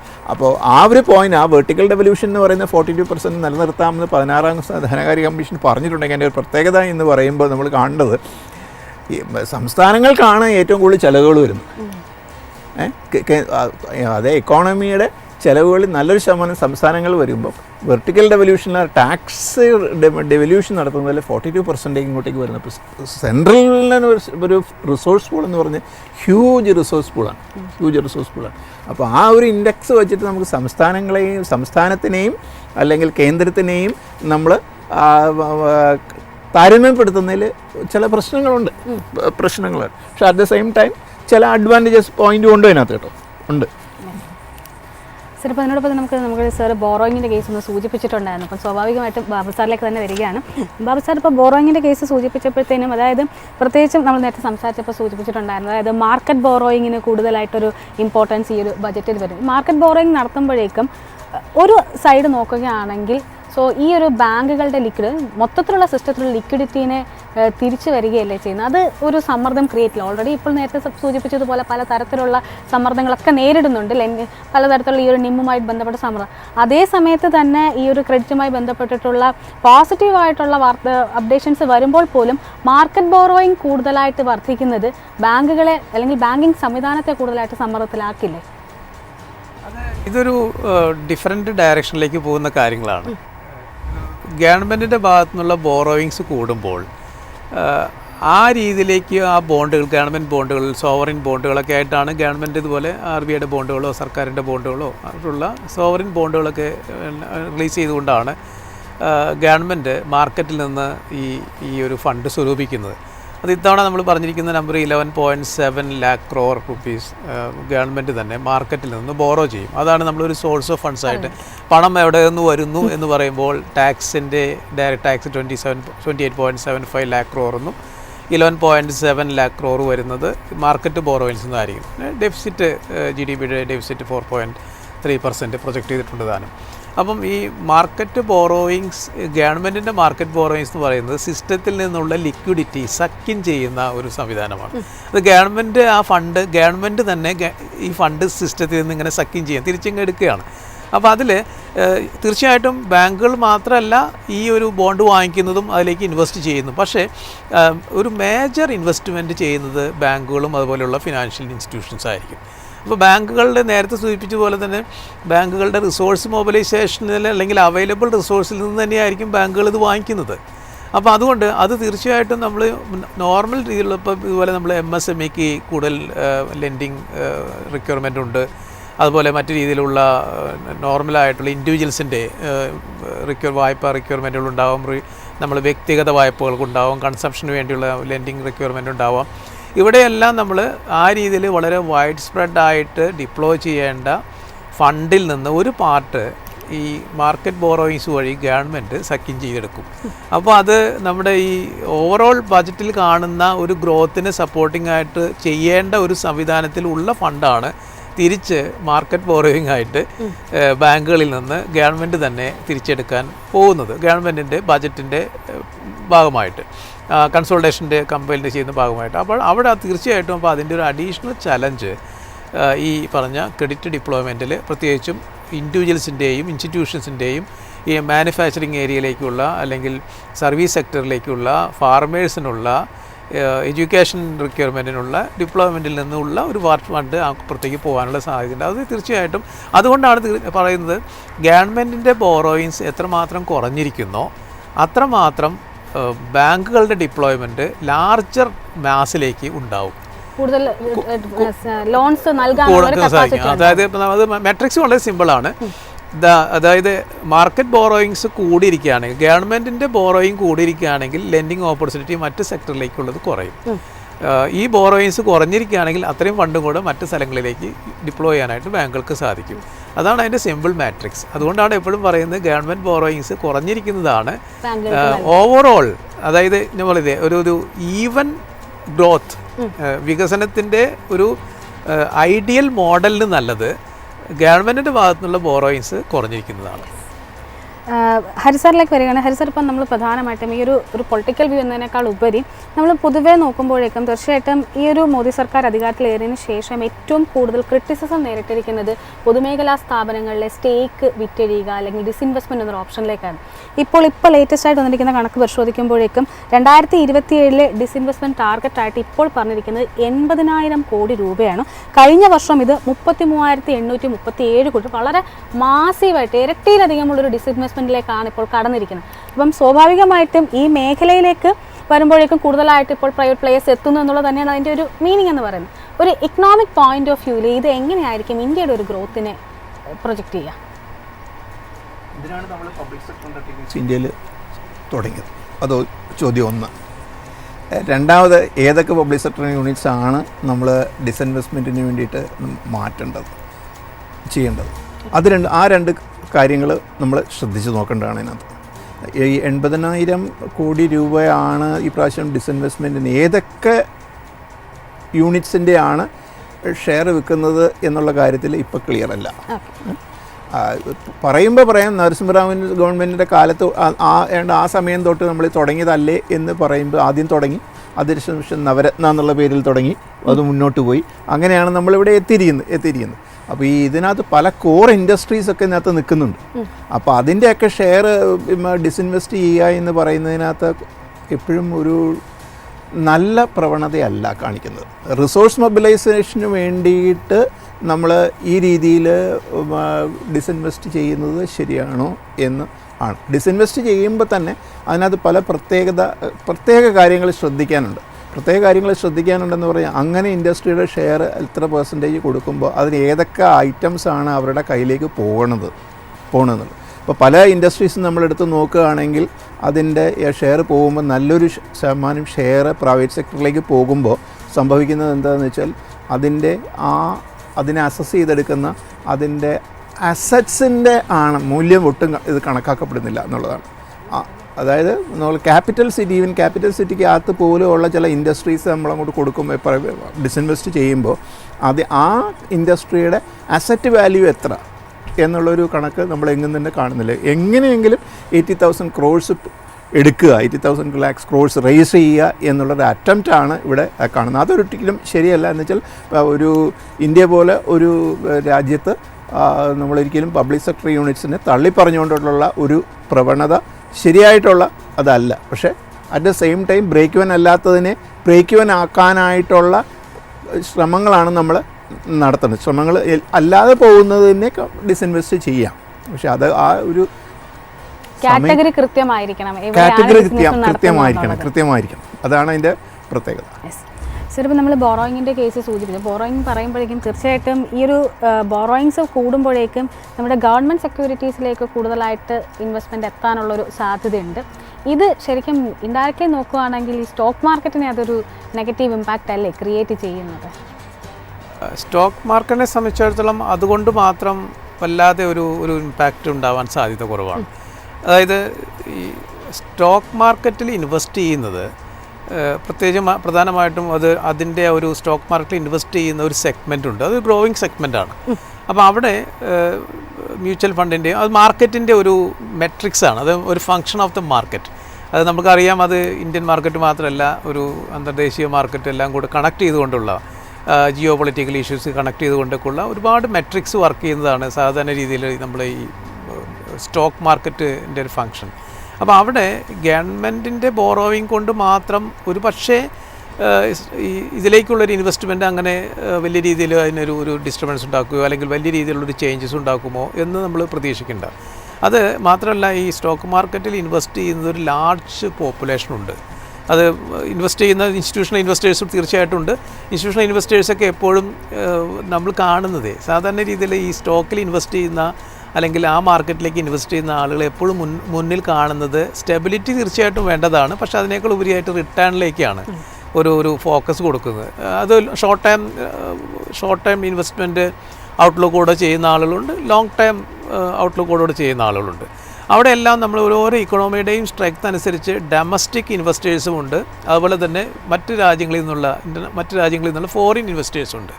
ഇപ്പോൾ ഈ ഫോറിൻ ഇൻവെസ്റ്റേഴ്സ് എല്ലാം അങ്ങനെയൊക്കെയുള്ള ഇൻവെസ്റ്റേഴ്സിൻ്റെ ഒരു ഇൻവെസ്റ്റ്മെൻറ്റ് സ്റ്റോക്ക് മാർക്കറ്റിൽ വരുന്നത് അത് നമ്മുടെ ഈ ഗവൺമെൻറ് ബോറോയിങ്സുമായിട്ട് അങ്ങനെ വളരെ ഡയറക്റ്റായിട്ട് കണക്റ്റഡ് ഒന്നല്ല. പിന്നെ നമുക്കിപ്പോഴും അറിയാം നമ്മുടെ സ്റ്റോക്ക് മാർക്കറ്റിൻ്റെ ആ ഒരു വൊളാട്ടിലിറ്റി മേജറായിട്ട് ഡിപ്പെൻഡ് ചെയ്യുന്നത് ഇപ്പോഴും ഫോറിൻ ഇൻവെസ്റ്റേഴ്സിൻ്റെ ഫണ്ട് വരുന്നതും ഫണ്ട് തിരിച്ചു പോകുന്നതുമായിട്ട് ബന്ധപ്പെട്ട ചില കാര്യങ്ങളായിട്ടാണ്. അപ്പോൾ അങ്ങനെ നോക്കുമ്പോൾ അവിടെ വല്ലാതെ ഡയറക്റ്റായിട്ട് അതിനൊരു ഇമ്പാക്റ്റ് ചെയ്യില്ല. അതിൽ കൂടുതലായിട്ട് ഇമ്പാക്റ്റ് വരുന്നത് തീർച്ചയായിട്ടും നമ്മുടെ ഇന്ത്യയിലുള്ള ബാങ്കുകളടക്കമുള്ള സാമ്പത്തിക സ്ഥാപനങ്ങൾ എങ്ങനെയായിരിക്കും നമ്മുടെ ഡൊമസ്റ്റിക് ആയിട്ടുള്ള ക്രെഡിറ്റ് ഡിമാൻഡിനെ മീറ്റ് ചെയ്യാനായിട്ട് സാധിക്കുക എന്നുള്ളതായിരിക്കും അതിൽ മേജറായിട്ടൊരു ഇമ്പാക്റ്റ് വരുന്നത്. അല്ലാതെ വലിയ രീതിയിലുള്ളൊരു ഇമ്പാക്റ്റ് അപ്പുറത്തുണ്ടാവാനുള്ളൊരു സാധ്യത കുറവാണ്. സർ, ബജറ്റ് എന്ന് പറയുമ്പോഴേ ഏറ്റവും കൂടുതൽ ആളുകൾ നോക്കുന്നത്, പ്രത്യേകിച്ചും കേരള പ്രേക്ഷകരെ സംബന്ധിച്ച് നോക്കുമ്പോൾ കേരളത്തിന് എന്ത് കിട്ടി എന്നുള്ളത് തന്നെയാണ്. ഇത്തവണ ഏതായാലും ബജറ്റിലേക്ക് വരുമ്പോഴേക്കും ഏറ്റവും പ്രധാനമായിട്ട് നമുക്ക് പറയാനുള്ളൊരു അച്ചീവ്മെൻ്റ് എന്ന് പറയുന്നത് തീർച്ചയായിട്ടും ഈ ഒരു റെയർ എർത്ത് മാഗ്നറ്റ് കോറിഡോർ അനുവദിച്ചിരിക്കുന്നു എന്നുള്ളത് തന്നെയാണ്. സോ ആ ഒരു പുഷ് പ്രത്യേകിച്ചും ഇപ്പോൾ KMRL പോലെയുള്ള കമ്പനികളൊക്കെ സംബന്ധിച്ച് വലിയ തോതിൽ ഗുണം ചെയ്യുന്ന ഒരു പദ്ധതി കൂടിയാണ്, അല്ലെങ്കിൽ പ്രഖ്യാപനം കൂടിയാണത്. ഇത് കേരള ഇക്കോണമിക്ക് അത് എങ്ങനെയായിരിക്കും അത് ഇമ്പാക്റ്റ്? അത്തരം ഒരു പദ്ധതി നടപ്പിൽ വരികയാണ് എന്നുണ്ടെങ്കിൽ അത് കേരള ഇക്കോണമി എങ്ങനെയായിരിക്കും ഇമ്പാക്റ്റ് ചെയ്യുക? എക്സ്പെക്ടേഷൻ തന്നെ ഇത് പറഞ്ഞിരുന്നൊരു പോയിൻ്റാണല്ലോ. കേരളത്തിന് ഇതിലൊരു സാധ്യത വേണം എന്ന് നമ്മൾ കൊടുത്ത മെമ്മോറാൻഡത്തിനകത്ത് ഇത് പറഞ്ഞിരുന്ന, കൊടുത്ത മെമ്മോറാൻഡത്തിൽ സാങ്ഷനായി വരുന്ന ബജറ്റിൽ പറഞ്ഞിരിക്കുന്ന ഒരേ ഒരു സംഭവം ഇത് മാത്രമേ ഉള്ളൂ എന്നുള്ളതാണ് ഓർമ്മിക്കേണ്ടത്. അപ്പോൾ ഒരേ ഒരു സാധനം കിട്ടുന്നത്. അപ്പോൾ കേരളം ഇത് ചോദിച്ചിട്ട് കൊടുത്തിരിക്കുന്ന ഒന്നേ ഉള്ളൂ എന്ന് പറയുമ്പോൾ കേരള ഇക്കോണമിക്ക് അതിനകത്ത് ബെനിഫിറ്റ് ഉണ്ടാകും എന്നുള്ള കാര്യത്തിൽ യാതൊരു സംശയവും അതിനകത്തില്ല. അതിനകത്ത് പ്രത്യേകിച്ച് ഇതൊന്നും നോക്കേണ്ട ആവശ്യമില്ല. പിന്നെ ഇതിനകത്ത് ശ്രദ്ധിക്കേണ്ട കാര്യങ്ങളെന്ന് പറഞ്ഞാൽ ഇതിനകത്തൊക്കെ പല പ്രത്യേക കാര്യങ്ങൾ പറഞ്ഞിട്ടുണ്ട്. അതായത് എൻവയറമെൻ്റലി പ്രൊട്ടക്ഷൻ വേണം എന്നുള്ളതല്ല. അപ്പോൾ അവിടെയെല്ലാം കേരളത്തിന് എങ്ങനെ ഇത് ബാധിക്കും, ഇതിൽ എവിടെയെല്ലാം ചെയ്യും. ഇപ്പോൾ തന്നെ KMRL ഇഷ്യൂ തന്നെ നമുക്കറിയാം എങ്ങനെയാണ് നിൽക്കുന്നതെന്നുള്ളത്. ഈ രീതിയിലൊക്കെ പ്രൊജക്റ്റ് ചെയ്ത് പോയത് ഏത് രീതിയിലാണെന്നുള്ളത് ഉള്ളതല്ല. അപ്പോൾ അങ്ങനെയുള്ളത് നിൽക്കുകയാണെങ്കിൽ കേരളത്തിനകത്ത് അഡ്വാൻറ്റേജ് കിട്ടുമോ എന്ന് വെച്ചാൽ കേരളം മറ്റുള്ള സംസ്ഥാനങ്ങൾ പോലെ ഒരു ഓപ്പൺ സ്റ്റേറ്റ് അല്ല. ഇക്കോണമിയെ സംബന്ധിച്ചുള്ള ഒരു ഓപ്പൺ സ്റ്റേറ്റ് ആണെന്ന് ഇപ്പോഴും പറയാനായിട്ട് പറ്റുന്നത്. അല്ലെങ്കിൽ എന്താ പറയുന്ന നിക്ഷേപകരുടെ ഇൻട്രസ്റ്റ് പ്രൊട്ടക്റ്റ് ചെയ്യാനായിട്ടുള്ള ഒരു ഇതല്ല. അപ്പോൾ അങ്ങനെ വരുമ്പോൾ എന്തുമാത്രം ഇത് ബെനിഫിറ്റിലാകും എന്നുള്ളത് കേരളം ചോദിച്ചാൽ ഇത് മാത്രമേ കിട്ടിയുള്ളൂ എന്നുള്ളത് കണക്കാക്കുമ്പോൾ കേരളത്തിന് അതിനകത്തൊരു ബെനിഫിറ്റ് ഉണ്ടാവേണ്ടതാണ്, ഉണ്ടാകുമെന്ന് പ്രതീക്ഷിക്കേണ്ടതാണ്. പക്ഷേ കേരളത്തിൻ്റെ പ്രത്യേക സാഹചര്യങ്ങൾ വെച്ച് നോക്കുമ്പോൾ ഏത് തരത്തിൽ അതിനകത്ത് ബെനിഫിറ്റ് കിട്ടും, എന്തുമാത്രം ഇതിനകത്ത് നമുക്ക് അലോക്കേഷൻസ് വരും എന്നുള്ളത് വന്ന് കഴിയുമ്പോഴേ ഭാവിയിലെ അത് ഒരു കണ്ടീഷൻസ് ഉണ്ടാകും. ഇതിനകത്ത് എല്ലാ ഈ സെൻട്രലി പ്രോജക്റ്റുകൾ ഇതുണ്ട്. സെൻട്രലി സ്പോൺസേഡ് പ്രോജക്റ്റ് എന്നൊരു കോൺസെപ്റ്റ് ഉണ്ട്, ഇപ്പോൾ അറിയാമല്ലോ. അപ്പോൾ അതിനകത്തൊക്കെ പലതരത്തിൽ ഉള്ള കണ്ടീഷൻസ് ഉണ്ടാകും, പലതരത്തിലുള്ള കണ്ടീഷൻസ് ഉണ്ടാകും. ആ കണ്ടീഷൻസ് ഒക്കെ ഇതിനകത്തും വരാനുള്ള സാധ്യതയുണ്ട്. ഇപ്പോൾ ഒന്നും പറയില്ല എങ്കിലും ബജറ്റ് ഡോക്യുമെൻറ്റ്സിൻ്റെ ഡീറ്റെയിൽസിലേക്ക് കിടക്കുമ്പോൾ ഇതുണ്ടാവാനായിട്ടുള്ള സാധ്യതയുണ്ട്. തൊഴിലുറപ്പ് പദ്ധതി പോലെ തന്നെ എന്തെങ്കിലുമൊക്കെ വന്ന് വീഴാൻ വേണമെങ്കിൽ അതിനകത്ത് കേട്ടോ വന്ന് ഉണ്ടെന്നുള്ള ലേലം പറഞ്ഞ് ചിലപ്പോൾ വന്ന് വീഴാകുകയില്ല. അങ്ങനെയാണെങ്കിൽ ഏത് രീതിയിൽ ഇതിപ്പോൾ സംഭവിക്കും എന്ന് നമുക്ക് പറയാൻ പറ്റില്ല. സർ, ഇപ്പോൾ നമ്മൾ ഈ ഒരു ബാങ്കിങ്ങിൻ്റെ കേസ് സംസാരിക്കുമ്പോൾ high level banking committee setup ചെയ്യുന്നതാണ് പറഞ്ഞിട്ടുണ്ടായിരുന്നത്. അതായത് ഒരു ബാങ്കിങ് റിഫോംസ് ബിൽ എക്സ്പെക്റ്റ് ചെയ്തെടുത്താണ് വികസിത് ഭാരതിൻ്റെ ആ ഒരു ലക്ഷ്യങ്ങളെ മുൻനിർത്തിക്കൊണ്ട് ഇന്ത്യയുടെ ബാങ്കിങ് സ്ട്രക്ചർ അല്ലെങ്കിൽ സിസ്റ്റത്തിനെ എങ്ങനെ റിഫോം ചെയ്യാം അതിന് വേണ്ടിയിട്ടാണ് ഈ ഒരു high level banking committee setup ചെയ്തത്. സോ ഒരു ബാങ്കിൻ്റെ ഈ ഒരു മേഖലയിൽ പ്രവർത്തിക്കുന്ന ഒരാളെന്നല്ല എന്തൊക്കെയായിരിക്കും ഇതിൻ്റെ ഒരു ഒബ്ജക്റ്റീവ്, താങ്കളുടെ ഒരു എക്സ്പെക്ടേഷൻ? നമുക്കറിയാം, ബാങ്കുകളുടെ ഭാഗത്ത് നേരത്തെ സൂചിപ്പിച്ചതുപോലെ തന്നെ ബാങ്കുകളുടെ പ്രവർത്തനങ്ങളിൽ കാലാകാലങ്ങളായിട്ട് ഒരുപാട് പുരോഗമന അല്ലെങ്കിൽ പോസിറ്റീവായിട്ടുള്ള മെഷേഴ്സ് എല്ലാം തന്നെ സെൻട്രൽ ഗവൺമെൻറ്റിൻ്റെ ഭാഗത്തു നിന്നാണെങ്കിലും റിസർവ് ബാങ്ക് ഓഫ് ഇന്ത്യയുടെ ഭാഗത്തു നിന്നാണെങ്കിലും ഒരു പോളിസി ഡിസിഷൻസ് ആയിട്ടും ഇതുപോലെ ഫിസ്ക്കൽ ഡിസിഷൻസ് ആയിട്ടും അതുപോലെ റെഗുലേറ്ററി കംപ്ലൈൻസിൻ്റെ ആംഗിളിലായിട്ടൊക്കെ തന്നെ ബാങ്കുകളുടെ പ്രവർത്തനങ്ങളും പ്രത്യേകിച്ചും ധനകാര്യ സ്ഥാപനങ്ങളുടെ പ്രവർത്തനങ്ങളിലെല്ലാം തന്നെ ഒരുപാട് അച്ചടക്കവും ഡിസിപ്ലിനും കൺട്രോളും ഒക്കെ കൊണ്ടുവരാൻ സാധിച്ചിട്ടുണ്ട്. അത് നമ്മുടെ ബാങ്കിങ് ഇൻഡസ്ട്രിയെ സംബന്ധിച്ചിടത്തോളം അത് തീർച്ചയായിട്ടും അത് ഹെൽപ്പ് ചെയ്തു വരുന്ന കാര്യങ്ങളാണ്. അതുകൊണ്ട് തന്നെയാണ് നമ്മുടെ ആ ബാങ്കിങ് ഇൻഡസ്ട്രി ഇപ്പോൾ കൂടുതലായിട്ട് സ്റ്റെബിലൈസ് ചെയ്തിരിക്കുന്നു. ബാങ്കിങ് ഇൻഡസ്ട്രിക്ക് റെസീലിയൻസ് ഉണ്ട്, ബാലൻസ് ഷീറ്റ് നല്ലതാണ് എന്നൊക്കെ. അതുപോലെ തന്നെ അതിനേക്കാൾ ഉപരിയായിട്ട് ഇടപാടുകാരുടെ ഇൻട്രസ്റ്റുകൾ പ്രൊട്ടക്റ്റ് ചെയ്യുന്ന രീതിയിലേക്കുള്ള കാര്യങ്ങളിലേക്ക് ഗവൺമെൻറ്റിൻ്റെ ഭാഗത്തുനിന്നും പ്രത്യേകിച്ചും റിസർവ് ബാങ്ക് ഓഫ് ഇന്ത്യയുടെ ഭാഗത്തു നിന്നൊക്കെ കൂടുതലായിട്ടുള്ളൊരു തീരുമാനങ്ങൾ വരുന്നു. പ്രത്യേകിച്ച് നമുക്കറിയാം ഈ ജനുവരി മാസത്തിൽ തന്നെയാണ് പ്രത്യേകിച്ചും ബാങ്കുകളുടെ ഓംബുഡ്സ്മാൻ സംവിധാനത്തിലൊക്കെ കാലോചിതമായിട്ടുള്ള അപ്ഡേറ്റഡ് ആയിട്ടുള്ള മാറ്റങ്ങൾ കൊണ്ടുവന്നത്. ഓരോ ബാങ്കുകളിലും പ്രവർത്തിക്കുന്ന ഇൻറ്റേർണൽ ഓംബുഡ്സ്മാൻ കോമ്പൻസേഷൻ അടക്കമുള്ള കാര്യങ്ങൾ തീരുമാനിക്കാമെന്ന് പറയുന്ന തീരുമാനങ്ങൾ വന്നിരിക്കുന്നു. അതുപോലെ ട്രാൻസ്പെറൻസി വേണം കൂടുതലായിട്ട്. അതെ കൂടുതലാവണം. ലിബറലായി അതോടൊപ്പം തന്നെ കൂടുതലായിട്ട് ട്രാൻസ്പെറൻ്റ് ആയിരിക്കണം, ഓപ്പൺനെസ് വേണം എന്നൊക്കെയുള്ള രീതിയിലുള്ള നയപരമായിട്ടുള്ള തീരുമാനങ്ങൾ എക്സിക്യൂട്ട് ചെയ്ത് പോകുന്ന, കംപ്ലയിൻസോടുകൂടെ എക്സിക്യൂട്ട് പോകുന്ന കാര്യങ്ങളെല്ലാം തന്നെ കാലാകാലങ്ങളായിട്ട് ബാങ്കുകളുടെ പ്രവർത്തനങ്ങളിൽ വരുന്നതാണ്. തീർച്ചയായിട്ടും നമ്മുടെ ബാങ്കിങ് ഇൻഡസ്ട്രിക്ക് ഗുണം ചെയ്യുന്ന, ബാങ്കിങ്ങിനെ കൂടുതൽ ശക്തിപ്പെടുത്തുന്ന കാര്യങ്ങൾ തന്നെയാണ്. പക്ഷെ അങ്ങനെ പറയുമ്പോൾ അവിടെ ചില കാര്യങ്ങൾ ഇപ്പോൾ പ്രത്യേകിച്ചും ഈ ബജറ്റിൻ്റെ ഭാഗമായിട്ട് തന്നെ ബാങ്കിങ് ഇൻഡസ്ട്രി പ്രതീക്ഷിച്ചിരുന്ന മറ്റൊരു കാര്യമാണ്, ഇപ്പോൾ സ്വകാര്യ ബാങ്കുകളിൽ 74% വരെ ഫോറിൻ ഇൻവെസ്റ്റ്മെൻറ്റ് പെർമിറ്റ് ആയിട്ടുണ്ട്. അതിൽ 49% ഓട്ടോമാറ്റിക് റൂട്ട് വഴിയും അതിനേക്കാൾ അപ്പുറത്ത് വേണമെങ്കിൽ റിസർവ് ബാങ്കിൻ്റെ case to case merit base ആയിട്ടുള്ള പെർമിഷനോട് കൂടെ 74% വരെ ബാങ്കിങ്ങിൽ സ്വകാര്യ ബാങ്കുകളിൽ ചെയ്യാം. നമ്മുടെ പബ്ലിക് സെക്ടർ ബാങ്കുകളിൽ ഇപ്പോൾ അത് 20% വരെയാണ് ഇപ്പോൾ അനുവദിച്ചിട്ടുള്ളത്. അപ്പോൾ അതിൽ കുറച്ചും കൂടെ പബ്ലിക് സെക്ടർ ബാങ്കുകളുടെ ഒരു പ്രത്യേകിച്ച് ഒരു കൺസൾട്ടേഷനെ കുറിച്ചിട്ടൊക്കെ സംസാരിച്ചുകൊണ്ടിരിക്കുന്ന സമയമാണ്.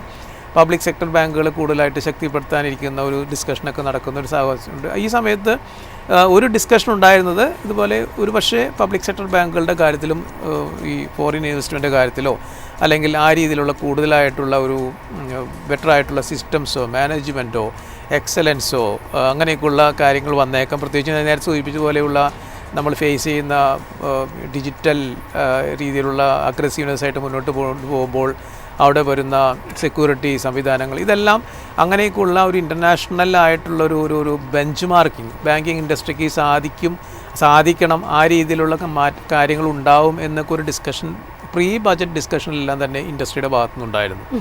അത് ഇൻഡസ്ട്രിയുടെ ഭാഗത്തുനിന്ന് പറയുമ്പോൾ ഞാൻ പറയുന്നത് അത് ഈ ബാങ്കിങ് ഇടപാടുകാരുടെ ഭാഗത്തുനിന്ന് പോലും അങ്ങനെ ഒരു തോട്ടുണ്ടായിരുന്നു ഈ കാര്യത്തിലെല്ലാവരും. അപ്പോൾ അതിനെക്കുറിച്ചിട്ടുള്ള ഒരു തീരുമാനങ്ങളൊന്നും ഈ ബജറ്റിൽ വന്നിട്ടില്ല.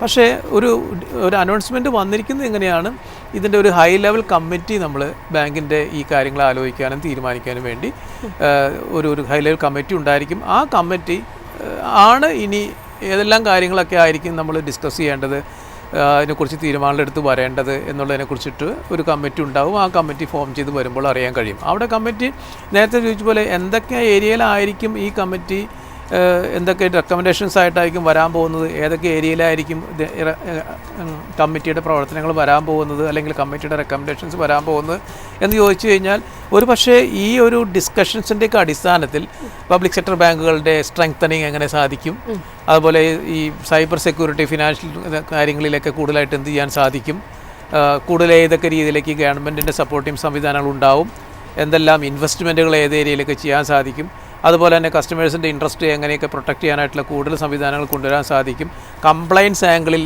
ഈ എങ്ങനെ സ്ട്രെങ്തൻ ചെയ്യാൻ ബാങ്കുകൾക്ക്, അതുപോലെ തന്നെ ബാങ്കുകളുടെ corporate governance, board level governance ഒക്കെ എങ്ങനെ കൂടുതലായിട്ട് ബെറ്റർ ആക്കാൻ സാധിക്കും, അങ്ങനെയൊക്കെയുള്ള ബാങ്കുകളെയും സാമ്പത്തിക സംവിധാനത്തെയും ബാധിക്കുന്ന കാലോചിതമായിട്ടുള്ള അല്ലെങ്കിൽ ഫോർവേഡ് ലുക്കിംഗ് ആയിട്ടുള്ള ഒരു അഭിപ്രായങ്ങളോ ഡിസ്കഷൻസോ അല്ലെങ്കിൽ അതിനനുസരിച്ചുള്ള തീരുമാനങ്ങളോ പോളിസികളൊക്കെ തന്നെയായിരിക്കും ഈ ഹൈ ലെവൽ കമ്മിറ്റി കൊണ്ടുവരിക എന്ന് പ്രതീക്ഷിക്കുന്നത്. അതോടൊപ്പം തന്നെ നേരത്തെ ഉണ്ടായിരുന്ന ഒരു ഡിസ്കഷനുണ്ട്, നാഷണലൈസ്ഡ് ബാങ്കുകൾ ഇപ്പോഴുള്ള നാഷണലൈസ്ഡ് ബാങ്കുകളെല്ലാം കൂടെ 2-3 ബാങ്കുകളായിട്ടൊക്കെ കുറയ്ക്കും എന്നൊരു ഡിസ്കഷൻ വന്നു.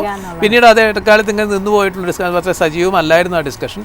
ഒരു പക്ഷേ ആ ഡിസ്കഷൻ അടക്കമുള്ള ഡിസ്കഷൻ ഹൈ ലെവൽ കമ്മിറ്റിയുടെ ഒരു പരിധിയിൽ അവരുടെ ഒരു അജണ്ടയിലോ അല്ലെങ്കിൽ അവർക്കുള്ളൊരു മാൻഡേറ്റിലോ ആ ഡിസ്കഷനും കൂടെ കൊണ്ടുവരാനൊക്കെ തീരുമാനങ്ങൾ ഉണ്ടാവാം. അപ്പോൾ ഫോറിൻ ഇൻവെസ്റ്റ്മെൻറ്റ് അടക്കമുള്ള കൺസോൾട്ടേഷൻ അടക്കമുള്ള കസ്റ്റമേഴ്സിൻ്റെ ഇൻട്രസ്റ്റ് പ്രൊട്ടക്റ്റ് ചെയ്യാനുള്ള കാര്യങ്ങളടക്കമുള്ള കോർപ്പറേറ്റ് ഗവേണൻസ് അടക്കമുള്ള കംപ്ലയിൻസ് അടക്കമുള്ള കാര്യങ്ങളെല്ലാം തന്നെ ഈ കമ്മിറ്റിയുടെ ഒരു ചർച്ചയിലോ അല്ലെങ്കിൽ ആ കമ്മിറ്റിയുടെ ഒരു മാൻഡേറ്റിലോ വരുമെന്നാണ് നമുക്ക് ഇപ്പോൾ കരുതാൻ കഴിയുന്നത്. എന്നാലും ഇതൊരു കമ്മിറ്റി ഫോർമേഷനെ കുറിച്ച് മാത്രമാണ് ഇന്നത്തെ ബജറ്റിൽ അനൗൺസ് ചെയ്തിരിക്കുന്നത്. അതുകൊണ്ട് എന്തൊക്കെ ആയിരിക്കും എന്നുള്ളത് നമുക്കത് കാത്തിരുന്ന് മാത്രമേ കാണാൻ സാധിക്കുള്ളൂ. സർ, ഇപ്പം ഒരു എക്സ്പെക്റ്റേഷനകത്ത് നമ്മളുടെ ഒരു ബാങ്കുകളുടെ ലയനവുമായി ബന്ധപ്പെട്ട് പറഞ്ഞിട്ടുണ്ടായിരുന്നു. സോ അതിലേക്ക് തന്നെയാണ് വരുന്നത്. ഇൻ കേസ് ബാങ്കുകളുടെ ലയനത്തെ സംബന്ധിച്ച് പരിശോധിക്കുമ്പോഴേക്കും ഇന്ത്യ എന്ന് പറയുന്നത് നമുക്കൊരു റൂറൽ ഏരിയയും അർബനെയും ഒരുപോലെ കമ്പൈൻ ചെയ്തിട്ടുള്ള സ്ഥലമാണ്. ഇപ്പോൾ ഈ ഒരു അർബൻ ഏരിയയെ സംബന്ധിച്ചിട്ട് ബാങ്കിങ് ഫെസിലിറ്റി കുറച്ചും കൂടെ ബ്രോഡാണ്, എല്ലാവർക്കും ആക്സസിബിലിറ്റി വളരെ കൂടുതലാണ്. പക്ഷേ റൂറൽ ഏരിയയിൽ പ്രത്യേകിച്ചും നോർത്ത് ഇന്ത്യയുടെ പല ഭാഗങ്ങളിലേക്കും ഒക്കെ എത്തുമ്പോഴേക്കും വലിയ തോതിൽ ഈ ഒരു ബാങ്കിങ്ങിൻ്റെ ആക്സസിബിലിറ്റി വളരെ കുറവുള്ള സ്ഥലങ്ങളുണ്ട്. ഈ ഇത്തരമൊരു ലയനത്തിലേക്ക് ഇൻ കേസ് ഒരു ഫ്യൂച്ചറിൽ കിടക്കുകയാണ് എന്നുണ്ടെങ്കിൽ ഇത് എത്രത്തോളം എഫക്റ്റീവായിട്ട് വരും? ഇത് നമുക്കറിയാം, ഇത് കുറച്ച് നാളുകളായിട്ടുള്ള ഒരു ഡിസ്കഷനാണ്. പ്രത്യേകിച്ച് നമ്മൾ ഇന്ത്യയെ സംബന്ധിച്ചിടത്തോളം ആദ്യത്തെ നാഷണലൈസേഷൻ, പ്രൈം മിനിസ്റ്റർ ഇന്ദിരാഗാന്ധി ഉള്ള സമയത്തുള്ള ആദ്യത്തെ ഒന്നാം നാഷണലൈസേഷൻ ബാങ്കുകളുടെ, അതുപോലെ തന്നെ രണ്ടാം നാഷണലൈസേഷൻ ബാങ്കുകളുടെ, ഈ സമയത്തെല്ലാം നമ്മൾ ഉണ്ടായിരുന്ന ഒരു ഡിസ്കഷൻ ബാങ്കുകളുടെ നാഷണലൈസേഷൻ വഴി കൂടുതലായിട്ടുള്ള റീച്ച് ഉണ്ടാവും, കൂടുതൽ ഫിനാൻഷ്യൽ ഇൻക്ലൂഷൻ സാധിക്കും, കൂടുതൽ ആളുകളിലേക്ക് ബാങ്കിങ് എത്തിക്കാൻ സാധിക്കും എന്നൊക്കെയുള്ള രീതിയിലേക്കുള്ള ഡിസ്കഷൻ വെച്ചുകൊണ്ടായിരുന്നു അങ്ങനെ ഒരു തീരുമാനം വന്ന് പുതിയ ധാരാളം ബ്രാഞ്ചുകൾ ഓപ്പൺ ചെയ്യുകയും രാജ്യത്തിൻ്റെ എല്ലാ സ്ഥലങ്ങളിലും എല്ലാ ചെറിയ ചെറിയ ഗ്രാമങ്ങളിലാണെങ്കിൽ പോലും ബാങ്കിങ് സംവിധാനങ്ങൾ എത്തിക്കാൻ സാധിക്കുന്നു എന്ന് പറയുന്ന ഒരു ഡിസ്കഷനൊക്കെ മുന്നോട്ട് പോയത്. അതിനുശേഷം പിന്നീട് നമ്മൾ തീരുമാനിച്ചത് സ്വകാര്യ ബാങ്കുകൾ, നവസ്വകാര്യ ബാങ്കുകൾ, ന്യൂ പ്രൈവറ്റ് സെക്ടർ ബാങ്കുകൾ എന്ന് പറയുന്ന കുറച്ചധികം ബാങ്കുകൾ, 5-6 പ്രധാനപ്പെട്ട ബാങ്കുകൾ ഇന്ത്യയിൽ പ്രവർത്തിക്കാൻ തുടങ്ങി. ആ ബാങ്കുകളും ഇതുപോലെ വന്നതിന് ശേഷം ബാങ്കിങ് സംവിധാനങ്ങൾ ഇന്ത്യയിലെ കൂടുതൽ സ്ഥലങ്ങളിലേക്ക് എത്താനും ബാങ്കിങ് പ്രോഡക്റ്റുകളും സർവീസുകളും എത്തിക്കാനും സാധിച്ചു. അതിൻ്റെ തുടർച്ചയായിട്ടാണ് പിന്നീട് തീരുമാനങ്ങൾ വന്നത്, നമുക്ക് ലോക്കൽ ഏരിയ ബാങ്കുകൾ ഉണ്ടാവണം. അങ്ങനെ ലോക്കൽ ഏരിയ ബാങ്കുകൾ വന്നു. അപ്പോൾ കുറച്ച് കൂടുതൽ ബാങ്കുകൾ ആ രീതിയിൽ വന്നു. അതിനുശേഷം പിന്നീട് പറഞ്ഞു നമുക്ക് സ്മോൾ ഫിനാൻസ് ബാങ്കുകൾ വരാം. അങ്ങനെ കുറച്ച് സ്മോൾ ഫിനാൻസ് ബാങ്കുകൾ വന്നു. റീജിയണൽ റൂറൽ ബാങ്കുകളിൽ ധാരാളം 50ഓളം അല്ലെങ്കിൽ അതിലധികം റീജിയണൽ റൂറൽ ബാങ്കുകൾ വരുന്നത് നല്ലതാണ് എന്നുള്ളൊരു തീരുമാനം വന്നതിൻ്റെ അടിസ്ഥാനത്തിൽ റീജിയണൽ റൂറൽ ബാങ്കുകൾ വന്നു. പിന്നീട് ഇപ്പോൾ റീജിയണൽ റൂറൽ ബാങ്കുകളിൽ ഒരു സ്റ്റേറ്റിൽ ഒരു റീജിയണൽ റൂറൽ മതി എന്ന് പറയുന്ന തീരുമാനത്തിന് ശേഷം ഇപ്പോൾ മറ്റൊരു കമ്മിറ്റി ഫോം ചെയ്തിരിക്കുകയാണ്. റീജിയണൽ റൂറൽ ബാങ്കുകളുടെ കാര്യത്തിൽ ഇനി നമുക്ക് എന്ത് ചെയ്യണം, അത് കൺസോളിഡേറ്റ് ചെയ്യണമോ, ഒരു ബാങ്ക് ആക്കണമോ, അല്ലെങ്കിൽ സ്റ്റേറ്റിൽ ഒരു ബാങ്ക് മാത്രം മതിയോ എന്നൊക്കെ രീതിയിലുള്ള അങ്ങനെ ഡിസ്കഷൻസ് നടക്കുകയാണ്. അപ്പോൾ അങ്ങനെ അതുപോലെയാണ് ഇപ്പോൾ നമ്മൾ ഏറ്റവും ലേറ്റസ്റ്റ് ആയിട്ടുള്ള ഡിസ്കഷൻ വന്നിരിക്കുന്നത്. ഇപ്പോഴുള്ള പബ്ലിക് സെക്ടർ ബാങ്കുകൾ എല്ലാം കൂടെ നമുക്ക് 3 ബാങ്കുകളായിട്ട് അല്ലെങ്കിൽ ആ രീതിയിൽ എണ്ണം കുറച്ചുകൊണ്ട് വലിയ ബാങ്കുകളായിട്ട് നമുക്ക് ഒരു അന്തർദേശീയ തലത്തിലുള്ള ഒരു ബാങ്കുകളുടെ ഒരു സ്റ്റാച്ചറിലേക്ക് നമ്മുടെ ബാങ്കുകൾ എത്തിക്കാൻ സാധിക്കുമോ എന്ന് ആലോചിക്കാം എന്നെല്ലാം ഒരു ഡിസ്കഷൻ വന്നിരിക്കുന്നത്. അപ്പോൾ ഇത് കാലാകാലങ്ങളിൽ ബാങ്കുകളുടെ ഈ ഒരു ഡയറക്ഷനിൽ കൂടുതൽ ബാങ്കുകൾ ഉണ്ടാകുക, കൂടുതൽ ബ്രാഞ്ചുകൾ ഓപ്പൺ ചെയ്യുക, കൂടുതൽ ആളുകളിലേക്ക് റീച്ച് ചെയ്യുക എന്ന് പറയുന്ന ഒരു ഡിസ്കഷൻ കുറച്ച് ഡയറക്ഷനിലേക്ക് പോയപ്പോൾ പിന്നീട് അത് ഡയറക്ഷനിൽ ഒരു ചേഞ്ച് ഉണ്ടായിട്ട് ഇപ്പോൾ പറയുന്നത് നമ്മൾ എണ്ണം കുറവ് മതി, അല്ലെങ്കിൽ അതാണ് കുറച്ചും കൂടി നന്നായിരിക്കുക, കുറച്ച് ഇക്കണോമി ഓഫ് സ്കെയിൽ വർക്ക് ചെയ്യും, കുറച്ചും കൂടി എഫിഷ്യൻ്റ് ആകാൻ സാധിക്കും, കോമ്പീറ്റ് ചെയ്യാൻ സാധിക്കും, പ്രത്യേകിച്ചും ഇന്ത്യക്കകത്തും പുറത്തും ഒരു കോമ്പീറ്റ് ചെയ്യാൻ സാധിക്കും എന്നൊക്കെയുള്ള ഡിസ്കഷനൊക്കെ വരികയാണ്. അപ്പോൾ ഇതൊരു ഞാൻ നേരത്തെ സൂചിപ്പിച്ച പോലെ ഒരു കുറച്ച് നാൾ നമ്മളൊരു ഡയറക്ഷനിൽ പോവുകയും അതിനുശേഷം പിന്നീട് മറ്റൊരു ഡയറക്ഷനിലേക്ക് വരുന്ന രീതിയിലുള്ള ഒരു കോൺവെർസേഷനാണ്. പക്ഷേ എൻ്റെ അതിനോടുള്ളൊരു റെസ്പോൺസ് ഇങ്ങനെയാണ്. അതായത് ഇന്നത്തെ രീതിയിൽ ഇന്നത്തെ ഈ ബജറ്റിൻ്റെ പ്രഖ്യാപനത്തിൽ ബാങ്കുമായിട്ട് ബന്ധപ്പെട്ട് ധനകാര്യമന്ത്രി പറഞ്ഞിരിക്കുന്ന ഒരു പ്രധാനപ്പെട്ട കാര്യം ബാങ്കിങ് സ്റ്റേബിളാണ്, റെസിലിയൻ്റ് ആണ്. 98% ആളുകളെ ബാങ്കിങ് സിസ്റ്റത്തിലേക്ക്, ഫിനാൻഷ്യൽ ഇൻക്ലൂഷനിലേക്ക് നമുക്ക് ഇതിനകം തന്നെ കൊണ്ടുവരാൻ സാധിച്ചു എന്നുള്ളതാണ്. അത് തീർച്ചയായിട്ടും ഒരു അഭിമാനകരമായിട്ടുള്ള കാര്യം തന്നെയാണ്. അത് ഏറ്റക്കുറച്ചിലുണ്ടാവാം. ഇപ്പോൾ ഈ 98% ആളുകൾ എല്ലാവരും തന്നെ എല്ലാ ബാങ്കിങ് പ്രോഡക്റ്റുകളും സർവീസുകളും ഡിജിറ്റൽ ബാങ്കിങ് അടക്കമുള്ള സേവനങ്ങളും കൺവീനിയൻസും ഒരുപാട് ഉപയോഗിക്കുന്നുണ്ടോ എന്ന് ചോദിച്ചു കഴിഞ്ഞാൽ തീർച്ചയായിട്ടും എത്തിയിട്ടുണ്ടാവില്ല. പക്ഷേ എന്നാലും yes, one way or other അതിലേക്ക് കണക്ട് ചെയ്യാൻ സാധിച്ചു എന്ന് പറയുന്നത് ശരിയാണ്. അപ്പോൾ ഈ ഡിജിറ്റൽ അല്ലെങ്കിൽ ഇലക്ട്രോണിക് ബാങ്കിൻ്റെ ഒരു വരവോട് കൂടെ തന്നെ ബാങ്കിങ് സംവിധാനങ്ങൾ എല്ലാ ആളുകളിലേക്കും ബാങ്കുകളുടെ ബ്രാഞ്ചസ് ഇല്ലാതെ തന്നെ എത്തിക്കാൻ സാധിക്കുന്ന രീതിയിലുള്ള സംവിധാനങ്ങൾ നമുക്ക് ഓൾറെഡി ഉണ്ട്. അപ്പോൾ പിന്നെ അതുകൊണ്ടാണ് ഇപ്പോഴും പല ബാങ്കുകൾ ഇപ്പോൾ ATMസിൻ്റെ നമ്പർ തന്നെ കുറച്ചുകൊണ്ടിരിക്കുകയാണ്. പ്രത്യേകിച്ചും ലെസ് ക്യാഷ് സൊസൈറ്റിയിലേക്ക് മൂവ് ചെയ്യുന്ന സാഹചര്യത്തിൽ ATMകളുടെ എണ്ണം കുറച്ചുകൊണ്ടിരിക്കുന്ന ഒരു സംവിധാനമുണ്ട്. അതുപോലെ തന്നെ ബ്രാഞ്ച് ബാങ്കുകൾ പുതിയതായിട്ടുള്ള ബ്രാഞ്ച് ബാങ്കുകൾ ഓപ്പൺ ചെയ്യുന്നത് കുറച്ചുകൊണ്ടിരിക്കുന്നു, അല്ലെങ്കിൽ അത് കുറച്ചുകൊണ്ടിരിക്കുന്നു. അല്ലെങ്കിൽ തന്നെ ബ്രാഞ്ച് ബാങ്കുകൾ ഓപ്പൺ ചെയ്യുന്നുണ്ടെങ്കിൽ തന്നെ അത് ലൈറ്റ് ബ്രാഞ്ചുകൾ, ചെറിയ ബ്രാഞ്ചുകൾ മതി, അവിടെ വലിയ ഇൻവെസ്റ്റ്മെൻറ്റ് വേണ്ട തീരുമാനത്തിലേക്ക് എത്തിയിരിക്കുന്നത്. അങ്ങനെയുള്ള ഒരു ബാക്ക്ഗ്രൗണ്ടിലാണ് നമ്മളിപ്പോൾ ആലോചിക്കുന്നത് ഈ ബാങ്കുകളുടെ എണ്ണം 3 അല്ലെങ്കിൽ കുറച്ച് നമ്പറിലേക്ക് കുറച്ച് കൊണ്ടുവരുന്നത് എങ്ങനെയായിരിക്കും ബാങ്കിങ് സിസ്റ്റത്തിനെ ബാധിക്കുക എന്നുള്ളത്. അപ്പോൾ അത് കുറച്ച് കൊണ്ടുവരുന്നു എന്നുള്ളത് കൊണ്ട് മാത്രം അതിനെ നമ്മൾ ഒരു ഡിറക്ഷനിൽ ഒരു നെഗറ്റീവായിട്ടുള്ളൊരു തീരുമാനം ആണ് എന്ന് ഇമ്മീഡിയറ്റ് പറയേണ്ട കാര്യമില്ല. പക്ഷേ ഈവൻ അതർവൈസ് ഇപ്പോൾ ഈ ബാങ്കിങ് സംവിധാനം നീഡി സെക്ടറിലേക്ക് എത്തിക്കാനുള്ള സംവിധാനങ്ങൾ നമുക്കുണ്ട്. പിന്നെ ഇത് എത്രമാത്രം ഒരു കൺവീനിയൻ്റ് ആയിട്ടും എത്രമാത്രം അഫോർഡബിളായിട്ടും എത്രമാത്രം സിമ്പിളായിട്ടും എത്ര ഫാസ്റ്റായിട്ടും എത്ര സേഫായിട്ടും ബാങ്കിങ് സംവിധാനങ്ങൾ ആളുകളിലേക്ക് എത്തിക്കാൻ സാധിക്കുന്നു എന്നുള്ള കോൺവെർസേഷനാണ് എന്നെ സംബന്ധിച്ചിടത്തോളം more relevant than how many banks are there. ചിലപ്പോൾ നമുക്ക് കേരളത്തിൻ്റെ കേസ് നമ്മൾ സംസാരിച്ചിട്ടുണ്ട്. കേരളത്തിനോട് നമുക്ക് ചേർത്ത് വായിക്കാൻ പറ്റുന്നത് ടൂറിസമാണ്. കാരണം വലിയൊരു കേരളത്തിൻ്റെ GDP-യുടെ വലിയൊരു പോർഷൻ കോൺട്രിബ്യൂട്ട് ചെയ്യുന്നൊരു സെക്ടർ കൂടിയാണ്. ഡെവലപ്പ് ചെയ്യാൻ ഇനിയും ഒരുപാട് പൊട്ടൻഷ്യൽ ഉള്ള ഒരു സെക്ടർ കൂടിയാണ് ടൂറിസം. ഇത്തവണത്തെ ബജറ്റിൽ ഒരുപാട് പ്രഖ്യാപനങ്ങൾ ഈ ഒരു ടൂറിസം മേഖലയ്ക്ക് വേണ്ടി നൽകിയിട്ടുണ്ട്. ടൂറിസം സെക്ടറിനെ സംബന്ധിച്ചിട്ട് എംപ്ലോയ്മെൻറ്റ് ജനറേഷനിലെ വലിയൊരു ഭാഗം കോൺട്രിബ്യൂട്ട് ചെയ്യാനായിട്ട് സാധിക്കുന്നുണ്ടെന്നാണ് സൂചിപ്പിച്ചിരിക്കുന്നത്. പലതരത്തിൽ മെഡിക്കൽ ടൂറിസം, അതിനോടൊപ്പം തന്നെ അസ്ട്രോണമിക്കൽ, അങ്ങനെ പല ടൂറിസത്തിൻ്റെ വെറൈറ്റി പ്രൊഡക്ട്സിലേക്കാണ് ഡൈവേഴ്സിഫിക്കേഷൻ വന്നിരിക്കുന്നത്. സോ ടൂറിസത്തിൽ വരുന്ന ഈ ഒരു കണക്കുകൾ ഇത്തരം പറയുമ്പോൾ പോലും പല കണക്കുകളും സൂചിപ്പിച്ചിരിക്കുന്നത് ഇന്ത്യയുടെ ഒരു ഓവർസീസ് വരുന്ന ടൂറിസ്റ്റിൻ്റെ എണ്ണം ഇപ്പോഴും കോവിഡിന് മുൻപത്തെ ലെവലിനേക്കാളും കുറവാണ്. ഓൾമോസ്റ്റ് ഒരു ലോകത്തിലെ തന്നെ കണക്കുകൾ പരിശോധിക്കുമ്പോഴേക്കും ഒരു കോവിഡിന് ശേഷമുള്ള കാലത്തിലേക്ക് എത്തിയിട്ടുണ്ട്. പക്ഷേ ഇന്ത്യക്ക് ഇപ്പോഴും ടൂറിസ്റ്റുകളെ അട്രാക്ട് ചെയ്യുന്നതിൽ അത്ര ഒരു എമിനൻ്റ് ആയിട്ട് നിൽക്കാൻ സാധിക്കുന്നില്ല എന്നാണ് പറയുന്നത്. സോ ഈ ഒരു ടൂറിസം പദ്ധതികൾ എങ്ങനെയായിരിക്കും ഇമ്പാക്റ്റ് ചെയ്യുക? പ്രത്യേകിച്ചും അതൊരു അൺഓർഗനൈസ്ഡ് സെക്ടർ കൂടിയാണ്. അതെങ്ങനെയായിരിക്കും ഇമ്പാക്റ്റ് ചെയ്യുക? ടൂറിസം പ്രോജക്ട്സ് വരുന്നത് കൊണ്ടിട്ട് തീർച്ചയായിട്ടും സ്റ്റേറ്റിൻ്റെ ഡൊമസ്റ്റിക് പ്രോഡക്റ്റ് ഇൻക്രീസ് ചെയ്യാനായിട്ടും കൂടാനായിട്ടും, അതേപോലെ തന്നെ നമ്മുടെ ഡയറക്റ്റ് ആൻഡ് ഇൻഡയറക്റ്റ് എംപ്ലോയ്മെൻറ്റ് കൂടാനായിട്ടും സാധ്യതയുണ്ട്. ഏതൊക്കെ ടൂറിസം മേഖലകളിലേക്കാണ് ഊന്നൽ കൊടുക്കുന്നത്, കേരളത്തിൽ പറ്റുന്ന മേഖലകളിലേക്കൊക്കെയാണോ ഈ ബജറ്റ് ലക്ഷ്യമിടുന്നത് എന്നുള്ളതാണ് ഒരു പ്രധാനപ്പെട്ട. ഈ ആയുർവേദ അല്ലെങ്കിൽ മെഡിക്കൽ ടൂറിസം ഉള്ളൊരു കോൺസെപ്റ്റ് കേരളത്തിൽ വളരെ പെട്ടെന്ന് അതുകൊണ്ട് നേട്ടം ഉണ്ടാക്കാൻ സാധിക്കും.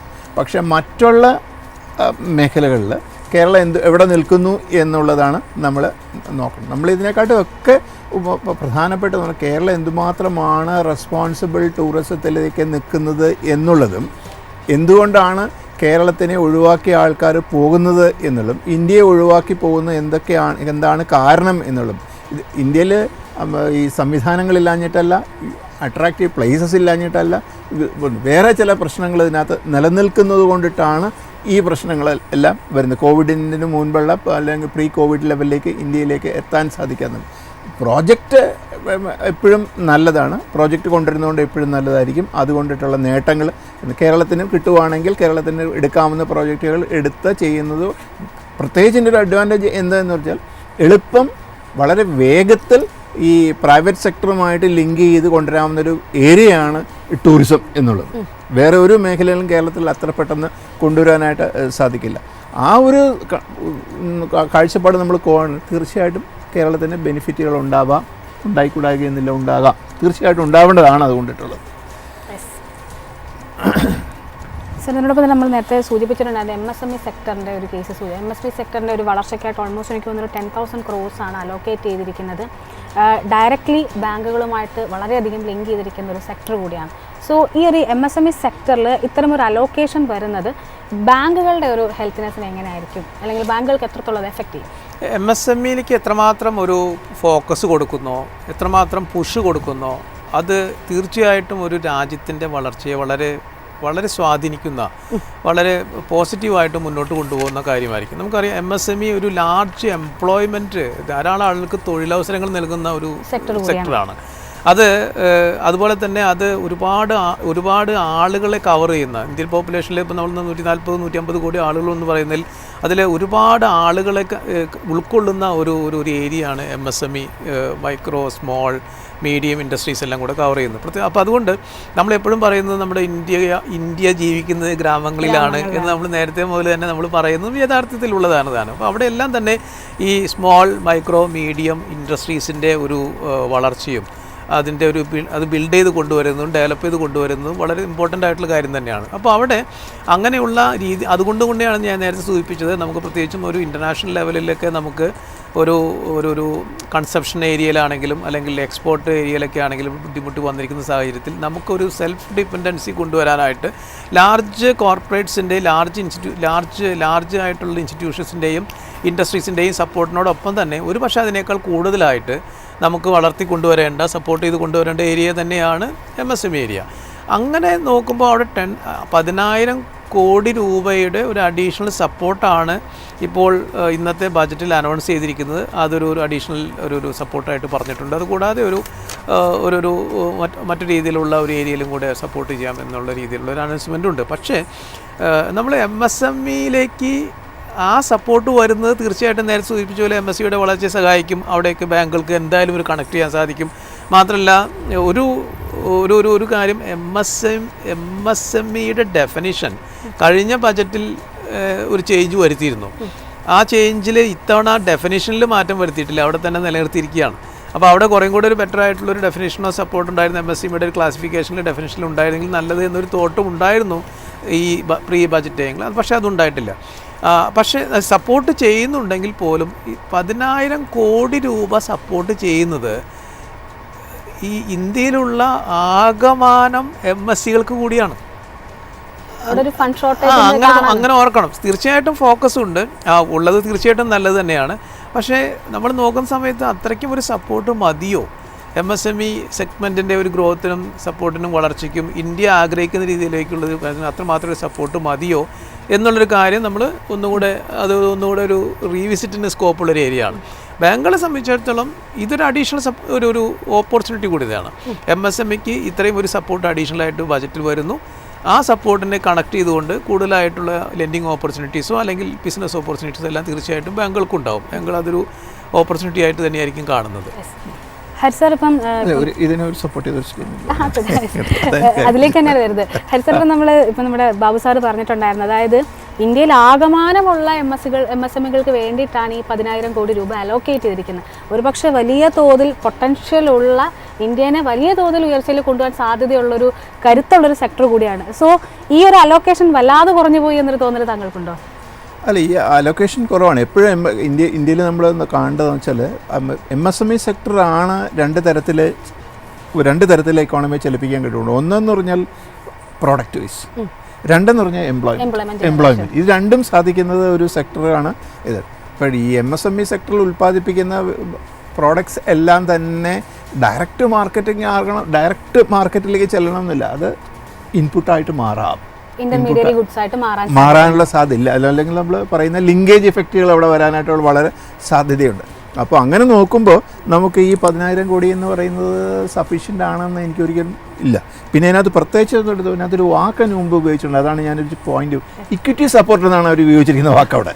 ആ ഇക്വിറ്റി സപ്പോർട്ട് എന്താണെന്നുള്ളത് വളരെ ക്ലിയർ ആവേണ്ടവരുണ്ടാവുന്നുണ്ട്. പിന്നെ രണ്ടാമത്തെ ഒരു 2,000 കോടി വീണ്ടും പറയുന്നുണ്ട്. ആ 2,000 കോടി പറയുന്നത് സെൽഫ് റിലയൻ്റ് ആയിട്ടുള്ള MSME യൂണിറ്റുകളാണ്. മൂന്നാമത് വീണ്ടും വേണം ഒരു ലിക്വിഡിറ്റി സപ്പോർട്ട് കൊടുക്കും എന്നാണ് അവർ കൊടുക്കുന്നത്. അപ്പോൾ ഇതെല്ലാം ഒരു ഡയറക്റ്റായിട്ട് ബാങ്കിങ് സെക്ടറിൽ കൂടി വരാനുള്ള സാധ്യതകൾ കുറവുണ്ട്. അതിനകത്ത് സംശയത്തോടു കൂടിയാണ് നമ്മളിതിനെ കാണാനുള്ളത്. ഇക്വിറ്റി സപ്പോർട്ട് എന്ന് പറയുമ്പോൾ ലോൺ ബേസിലാണോ ഇത് ഉദ്ദേശിക്കുന്നത്, വേറെ എന്തെങ്കിലും അതിനകത്ത് മീനിങ് കാണുന്നുണ്ടോ എന്നുള്ളത് നമ്മൾ സംശയത്തോടു കൂടിയാണ് അതിനെ വീക്ഷിക്കേണ്ടത്. അതാണ് എനിക്ക് പറയാനുള്ളൊരു പോയിന്റ്. ഡയറക്റ്റ് ആണെങ്കിൽ 10,000 പോരാ എന്തായാലും. ഏതായാലും ഇപ്പോൾ അദ്ദേഹം സൂചിപ്പിച്ചതുപോലെ തന്നെ MSME സെക്ടറിനെ സംബന്ധിച്ചിട്ട് ഇപ്പം ബജറ്റ് പ്രഖ്യാപനങ്ങൾക്ക് ഡൈജസ്റ്റ് ആയിട്ട് വരാൻ നമുക്കൊരു ടൈം എന്തായാലും എടുക്കും. സർ, അതിനോടൊപ്പം തന്നെ മറ്റൊരു അപ്ഡേഷൻ ചോദിക്കാനുള്ളത്, ഇപ്പോൾ ഈ ഒരു നമ്മൾ ഫാർമയുടെ കേസ്, അതായത് ഫാർമയെ സംബന്ധിച്ച് പറയുമ്പോഴേക്കും ഈ ഒരു ടാരിഫ് വന്നപ്പോഴേക്കും ഒരുപാട് പ്രതിസന്ധികൾ നേരിടാൻ സാധ്യതയുള്ളൊരു സെക്ടർ എന്ന് വിലയിരുത്തിയിരുന്നതായിരുന്നു ഫാർമ എന്ന് പറയുന്നത്. പക്ഷേ ജനറിക് മെഡിസിനിൽ നമ്മൾ കൂടുതൽ കോൺസെൻട്രേറ്റ് ചെയ്യുന്നതുകൊണ്ട് വലിയ തോതിൽ എഫക്റ്റ് ഉണ്ടായിട്ടില്ല.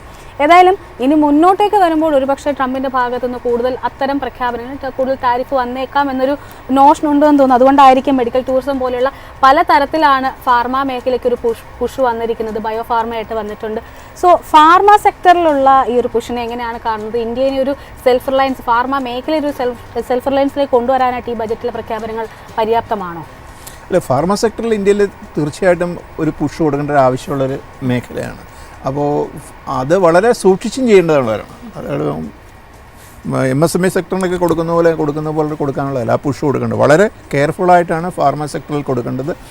നമ്മുടെ ഇക്കോണമിയിൽ മാത്രമല്ല ഇൻ്റർനാഷണൽ ലെവലിലും അത് സെയിൽ ചെയ്യേണ്ട പ്രോഡക്ട്സ് ആണ് എന്ന ഒരു പ്രത്യേകം. അപ്പോൾ അതിന് വേണ്ട R&D എല്ലാം ഇവിടെ ഉണ്ടോ എന്നുള്ളൊരു ചോദ്യമുണ്ട്. ആ R&Dയോടുകൂടിയിട്ട് വേണം ഇതിനുള്ള അല്ലെങ്കിൽ research and development product develop ചെയ്യാനും ഒരു പുതിയ മെഡിസിൻ കണ്ടെത്തുവാനായിട്ടും നമുക്ക് കഴിവുണ്ടോ ആ കഴിവ് വർദ്ധിപ്പിക്കുക എന്നുള്ളതാണ് ഇതിലൊരു പ്രത്യേകതയുള്ളത്. ഈ ഫാർമ സെക്ടറിൽ വരുമ്പോൾ നമ്മൾ കാണുന്നത് എപ്പോഴും ഫാർമ സെക്ടറിൽ കൊടുക്കുന്നതിൽ യാതൊരു ഇതും കാണേണ്ട ആവശ്യമില്ല. എന്താ പ്രത്യേകിച്ച് ഇൻ്റർനാഷണൽ ലെവലിൽ പലതരത്തിലുള്ള ഭീഷണികളും നമ്മൾ നിൽക്കുന്ന സമയത്ത് നിൽക്കുന്നതാണ്. ജനറിക് മെഡിസിൻ നമ്മൾ പ്രൊഡ്യൂസ് ചെയ്തുകൊണ്ടിരുന്നതുകൊണ്ട് മാത്രമാണ് നമുക്കൊരു പരിധിവരെ നമുക്ക് പിടിച്ചു നിൽക്കാനായിട്ട് സാധിച്ചത്. അത് വളരെ ശരിയായിട്ടുള്ള ഒരു ദിശയിലേക്കാണ് അത് ഫാർമ സെക്ടറിൽ പോകേണ്ടത്. ഫാർമ സെക്ടർ എന്ന് പറയുമ്പോൾ അവിടെയും ഒരു പ്രത്യേകതയുണ്ട്. നമുക്കറിയാം ഫാർമ സെക്ടറിൽ ഒരു ഹ്യൂജ് ഫാർമ സെക്ടേഴ്സ് ഇന്ത്യയിലുണ്ട്. അവർ സ്റ്റോക്ക് മാർക്കറ്റിൽ ചലിപ്പിക്കുന്നത് എന്തുമാത്രമാണെന്നുള്ളൊരു ഉണ്ട്. റാൻബാക്സി അതേപോലത്തെ പല വലിയ കമ്പനികളുണ്ട് നമ്മുടെ കയ്യിലുള്ളതാണ്. അപ്പോൾ അവർക്കൊക്കെ ഇതിനോട് ഇക്കോണമിയിൽ വേണ്ട രീതിയിൽ ചലിപ്പിക്കാൻ സാധിക്കും. ഫാർമ സെക്ടറിലേക്ക് നല്ല ഡൈവേഴ്സിഫൈഡ് പ്രോഡക്ട്സ് കൊണ്ടുവരാനായിട്ട് സാധിക്കും. അപ്പോൾ ഇങ്ങനെ ചെയ്യുമ്പോൾ വേറൊരു പ്രത്യേകത എന്നൊരിടത്ത് ശ്രദ്ധിക്കേണ്ട കാര്യം എന്ന് വെച്ചാൽ ഈ ഫാർമസ്യൂട്ടിക്കൽ റിസർച്ചും അതിൻ്റെ സ്റ്റഡീസും ട്രെയിനിങ്ങും എല്ലാം കൊടുക്കും. അതിൽ നിന്ന് വരുന്ന ഔട്ട്പുട്ട് ലോക്കൽ മാർക്കറ്റിൽ ആക്സസിബിലിറ്റി ഉണ്ടാകുമോ എന്നുള്ളൊരു ചോദ്യം കൂടി ഇതിനകത്തുണ്ട്. എൻ്റെ ഓർമ്മ ശരിയാണെങ്കിൽ ഞാൻ കുട്ടിക്കാലത്ത് 10 പൈസയ്ക്ക് വാങ്ങിച്ചുകൊണ്ടിരുന്ന പാരസെറ്റമോൾ ഇന്ന് അത് വിലയ്ക്ക് കിട്ടുന്നില്ല. അതൊരു പാരസെറ്റമോൾ എന്നുള്ളത് നമ്മൾ ജനറിക് മെഡിസിനായിട്ട് നമ്മൾ എടുക്കുകയാണെങ്കിൽ തന്നെ അപ്പോൾ ആ ഒരു വരുന്ന വ്യത്യാസം ആണ്. അതിനകത്ത് മെഡിസിൻ കണ്ടന്റ് വളരെ കുറവാണെന്ന് നമുക്കറിയാം. ബാക്കിയുള്ള വേറെ ചില സാധനങ്ങളാണ്. അപ്പോൾ ആ രീതിയിൽ നമ്മൾ കാണുന്നതിന് അതായത് ആക്സസിബിലിറ്റി ടു പ്രോഡക്റ്റ് ഇത് ആരുടെ കയ്യിലാണ് ചെല്ലേണ്ടത്. ഇപ്പോൾ ഒരു പ്രത്യേകത ഈ മെഡിസിൻസിനെ പറ്റി പറയുകയുണ്ടായി. ക്യാൻസറിന് ട്രീറ്റ്മെൻറ്റിന് വേണ്ടിയുള്ള ചില മെഡിസിൻസിൻ്റെ വില കുറയും എന്നുള്ളത്. വില കുറയും എന്ന് മാത്രമേ പറഞ്ഞുള്ളൂ. അതേപോലെ തന്നെ ഒരു പരിധിവരെ ഈ ഡയബറ്റീസിനും ഉള്ള ട്രീറ്റ്മെൻറ്റിനുള്ള മെഡിസിന് വില കുറയും എന്ന് പറയുന്നത്. അപ്പോൾ ഈ പറയുന്ന ഇൻഡിജീനിയസ് ആയിട്ട് പ്രൊഡ്യൂസ് ചെയ്യുന്ന ഇന്ത്യയിൽ മാത്രം പ്രൊഡ്യൂസ് ചെയ്യുന്ന പ്രോഡക്ട്സിനാണോ ഈ വില കുറയുന്നത് അതോ എന്തെങ്കിലും എക്സംഷൻസ് കൊടുക്കാൻ ഇതിനകത്ത് ഉദ്ദേശിക്കുന്നുള്ളൂ? ഇപ്പോൾ ക്യാൻസറിന് വേണ്ടിയുള്ള പല മരുന്നുകൾ ഇമ്പോർട്ട് ചെയ്യുന്നുണ്ട്. പല ഹൈലി കോസ്റ്റ്ലി ആയിട്ടുള്ള സാധനങ്ങൾ ഇമ്പോർട്ട് ചെയ്യുന്നുണ്ട്. അപ്പോൾ ആ ഒരു കാര്യം കൂടി അതിൻ്റെ ഒരു ക്ലാരിറ്റി ഈ ഫാർമസ്യൂട്ടിക്കൽ സെക്ടറിൻ്റെ റിഫോംസിൽ ആവശ്യമുണ്ട്. കസ്റ്റംസ് ഡ്യൂട്ടിയാണ് ഒഴിവാക്കിയിരിക്കുന്നത് ഇപ്പോൾ പ്രധാനമായിട്ട്. Exactly correct. അവിടെയാണ് അതിൻ്റെ ഒരു പ്രത്യേകത ഉള്ളത്. അതാ പറഞ്ഞ ഈ ബജറ്റിലെ പ്രത്യേകത ഒരുപാട് ക്ലാരിറ്റി നമുക്ക് ആവശ്യമുണ്ട്. ക്ലാരിറ്റി ഡൈജസ്റ്റ് ആയിട്ട് വരാൻ ഇനിയും ഡൈജസ്റ്റ് ആയിട്ട് വരിക എന്നുള്ളത് ഈ കഴിഞ്ഞ വർഷത്തെ അടിച്ചു കൊടുക്കുകയാണ്. അതിന് മുമ്പിൽ ഈ ഏർലിയർ വേർഷൻസ് നിർമ്മല സീതാരാമൻ്റെ ഏർലിയർ പ്രസൻറ്റേഷൻസിനുണ്ട്. ഈ പ്രശ്നം വളരെ ലൈറ്റായിട്ട് എടുത്തുള്ളൊരു പ്രസൻറ്റേഷനാണത്. വിമർശിക്കുകയല്ല, പക്ഷേ അത് വെച്ചിട്ടൊരു പെട്ടെന്നൊരു അനാലിസിസ് നമ്മൾ നടത്തിക്കൊണ്ട് പറയാനായിട്ട് സാധിക്കാത്തൊരു രീതിയിലുള്ള അത് എക്സാക്ട്ലി കറക്റ്റ് അത് തന്നെയാണ് അതിനകത്ത് വന്നിരിക്കുന്നത്. സർ, ഏതായാലും നമുക്കിപ്പോൾ മാർക്കറ്റിൻ്റെ ഒരു അപ്ഡേറ്റ്സ് കൂടി ഒന്ന് പരിശോധിക്കാനുണ്ട്. ഇന്നത്തെ മാർക്കറ്റിൻ്റെ ഇപ്പോഴത്തെ ഒരു ലൈവ് അപ്ഡേറ്റുമായിട്ട് നമ്മളോടൊപ്പം ജോയിൻ ചെയ്യുന്നത് റിസർച്ച് ഡെസ്കിൽ നിന്നും വിഷ്ണു ആണ്. Vishnu, good afternoon. Good afternoon Anila. Vishnu, മാർക്കറ്റിൻ്റെ ആ ഒരു കഴിഞ്ഞ അതായത് ബജറ്റ് അവതരിപ്പിച്ചതിന് പിന്നാലെ പരിശോധിക്കുമ്പോൾ വളരെ ഹെവി ആയിട്ടൊരു സെല്ലിംഗ് പ്രശ്നമായിരുന്നു നേരിട്ടിട്ടുണ്ടായിരുന്നത്. സൈക്കോളജിക്കൽ മാർക്കായിട്ടുള്ള 25,000 എന്നൊരു ലെവലും കൈവിടുന്ന ഒരു സ്ഥിതി കണ്ടിട്ടുണ്ടായിരുന്നു. നിലവിലത്തെ മാർക്കറ്റിൻ്റെ ഒരു അവസ്ഥ എന്താണ്? എനിക്ക് തോന്നുന്നു പല സെക്ടേഴ്സിലും ഒരു മിക്സഡ് ആയിട്ടുള്ള, അതായത് നിലവിൽ IT സെക്ടറിൽ വലിയ തോതിൽ ഒരു മുന്നേറ്റം മാറ്റി നിർത്തിക്കഴിഞ്ഞാൽ മറ്റെല്ലാ സെക്ടേഴ്സിലും ഒരു സെല്ലിംഗ് പ്രശ്നമാണ് നേരിട്ടിരിക്കുന്നത്. എന്തൊക്കെയാണ് മറ്റ് അപ്ഡേറ്റ്സ്? അല്ല, ഇന്ന് മാർക്കറ്റിലോട്ട് വരുമ്പോൾ എടുത്തു പറയേണ്ട ഒരു കാര്യം, നമുക്ക് ബഡ്ജറ്റിന് മുമ്പ് മാർക്കറ്റിലൊരു നേരിയ ഇടിവൊക്കെയാണ് ഉണ്ടായിരുന്നെങ്കിൽ ബഡ്ജറ്റ് പ്രഖ്യാപനത്തിന് ശേഷം മാർക്കറ്റ് ആ ഒരു നില കൈവിടുന്ന ഒരു സ്ഥിതിയാണ് നമ്മൾ കണ്ടത്. അതായത് മാർക്കറ്റ് കൃത്യമായൊരു ഇടിവ് രേഖപ്പെടുത്തിക്കൊണ്ട് വലിയ രീതിയിലേക്ക് ഒരു ഇടിവ് രേഖപ്പെടുത്തിയിട്ടുണ്ടായിരുന്നു. നിഫ്റ്റി 50 ഇപ്പോൾ നമ്മൾ നോക്കുമ്പോൾ 25,038 എന്നൊരു നിലയിലാണ് ട്രേഡിംഗ് നടന്നുകൊണ്ടിരിക്കുന്നത്. 283 പോയിന്റ് ഇടിവ് കാണുന്നുണ്ട്. അതായത് 1% മുകളിലേക്ക് ഇടിവ് നിഫ്റ്റി 50 ഇന്നിപ്പോൾ രേഖപ്പെടുത്തുന്നുണ്ട്. ബാങ്കിങ് സൂചികയിലോട്ട് വരുമ്പോഴും വീക്ക്നെസ് തന്നെയാണ് നമുക്ക് കാണാൻ സാധിക്കുന്നത്. 58,747 എന്നൊരു നിലയിലാണ് ഇപ്പോൾ ട്രേഡിംഗ് തുടരുന്നത്. 862 പോയിന്റിൻ്റെ ഇടിവ്, അതായത് 1.5%-അടുത്തൊരു ഇടിവ് നമുക്ക് ബാങ്ക് നിഫ്റ്റിയിലും ഇന്ന് കാണാൻ സാധിക്കുന്നുണ്ട്. NSEയിലോട്ട് വരുമ്പോൾ നമ്മൾ കാണുന്നത് ഇന്ന് ഓവറോൾ ഒരു സ്റ്റോക്ക് മാർക്കറ്റിലെ ഒരു സ്റ്റോക്കുകളുടെ എണ്ണം നമ്മൾ നോക്കുമ്പോൾ 3,100-ലധികം ഓഹരികളിൽ ഇപ്പോൾ ട്രേഡിംഗ് തുടരുമ്പോൾ 1,900-ഓളം ഓഹരികൾ, ഓൾമോസ്റ്റ് 2,000-നടുത്ത് ഓഹരികളും ഇടിവാണ് ഇന്ന് മാർക്കറ്റിൽ രേഖപ്പെടുത്തുന്നതായിട്ട് കാണാൻ സാധിക്കുന്നത്. 1,146-ഓളം ഓഹരികളിൽ മാത്രമേ നമുക്ക് ഈ ഒരു മണിക്കൂറിൽ നേട്ടം കാണാൻ സാധിക്കുന്നുള്ളൂ. ഇന്നത്തെ വിപണിയിലോട്ട് വരുമ്പോൾ എന്തുകൊണ്ട് മാർക്കറ്റ് ഇത്തരത്തിലൊരു ഇടിവ് ഇല്ലെങ്കിൽ ഈ ഒരു ബഡ്ജറ്റ് പ്രഖ്യാപനത്തിന് ശേഷം അത്തരത്തിലൊരു ഇടിവ് ഉണ്ടായെന്ന കാരണങ്ങളിലോട്ട് പോകുമ്പോൾ എടുത്തു പറയേണ്ടത് STTയുടെ വന്നിരിക്കുന്നത്, അതായത് ഫ്യൂച്ചേഴ്സ് ആൻഡ് ഓപ്ഷനിൽ വന്നിരിക്കുന്ന STTയിലുള്ള ഒരു ഇൻക്രീസ് വലിയൊരു കാരണമായിട്ടുണ്ടെന്നാണ് പറയാൻ സാധിക്കുന്നത്. മാത്രമല്ല ബഡ്ജറ്റിന് മുമ്പ് ഡിഫൻസിൽ വലിയ രീതിയിലുള്ള പ്രഖ്യാപനങ്ങളുണ്ട്, അല്ലെങ്കിൽ ഡിഫൻസ് സെക്ടറിന് വലിയ അനുകൂലമാകുമെന്നുള്ള ഒരു രീതിയിലുള്ള ഒരു ഒരു പ്രതീക്ഷകൾ ഉണ്ടായിരുന്നെങ്കിൽ തന്നെ മാർക്കറ്റിലോട്ട് വരുമ്പോൾ മേജറായിട്ടുള്ള വലിയ അനൗൺസ്മെൻറ്റുകളൊന്നും ഈ ഒരു സെക്ടറിൽ വന്നിട്ടുണ്ടായിരുന്നില്ല. മാത്രമല്ല നമ്മൾ മാർക്കറ്റിലെ മൊത്തം മെറ്റൽ സെക്ടർ അത്തരത്തിലുള്ള കാര്യങ്ങളിലോട്ട് വരുമ്പോൾ ഗ്ലോബൽ ഒരു സെൻറ്റിമെൻറ്റ്സ് അല്ലെങ്കിൽ വോളറ്റാലിറ്റിയൊക്കെ നിറഞ്ഞു നിൽക്കുന്ന ഒരു സാഹചര്യമുണ്ട്.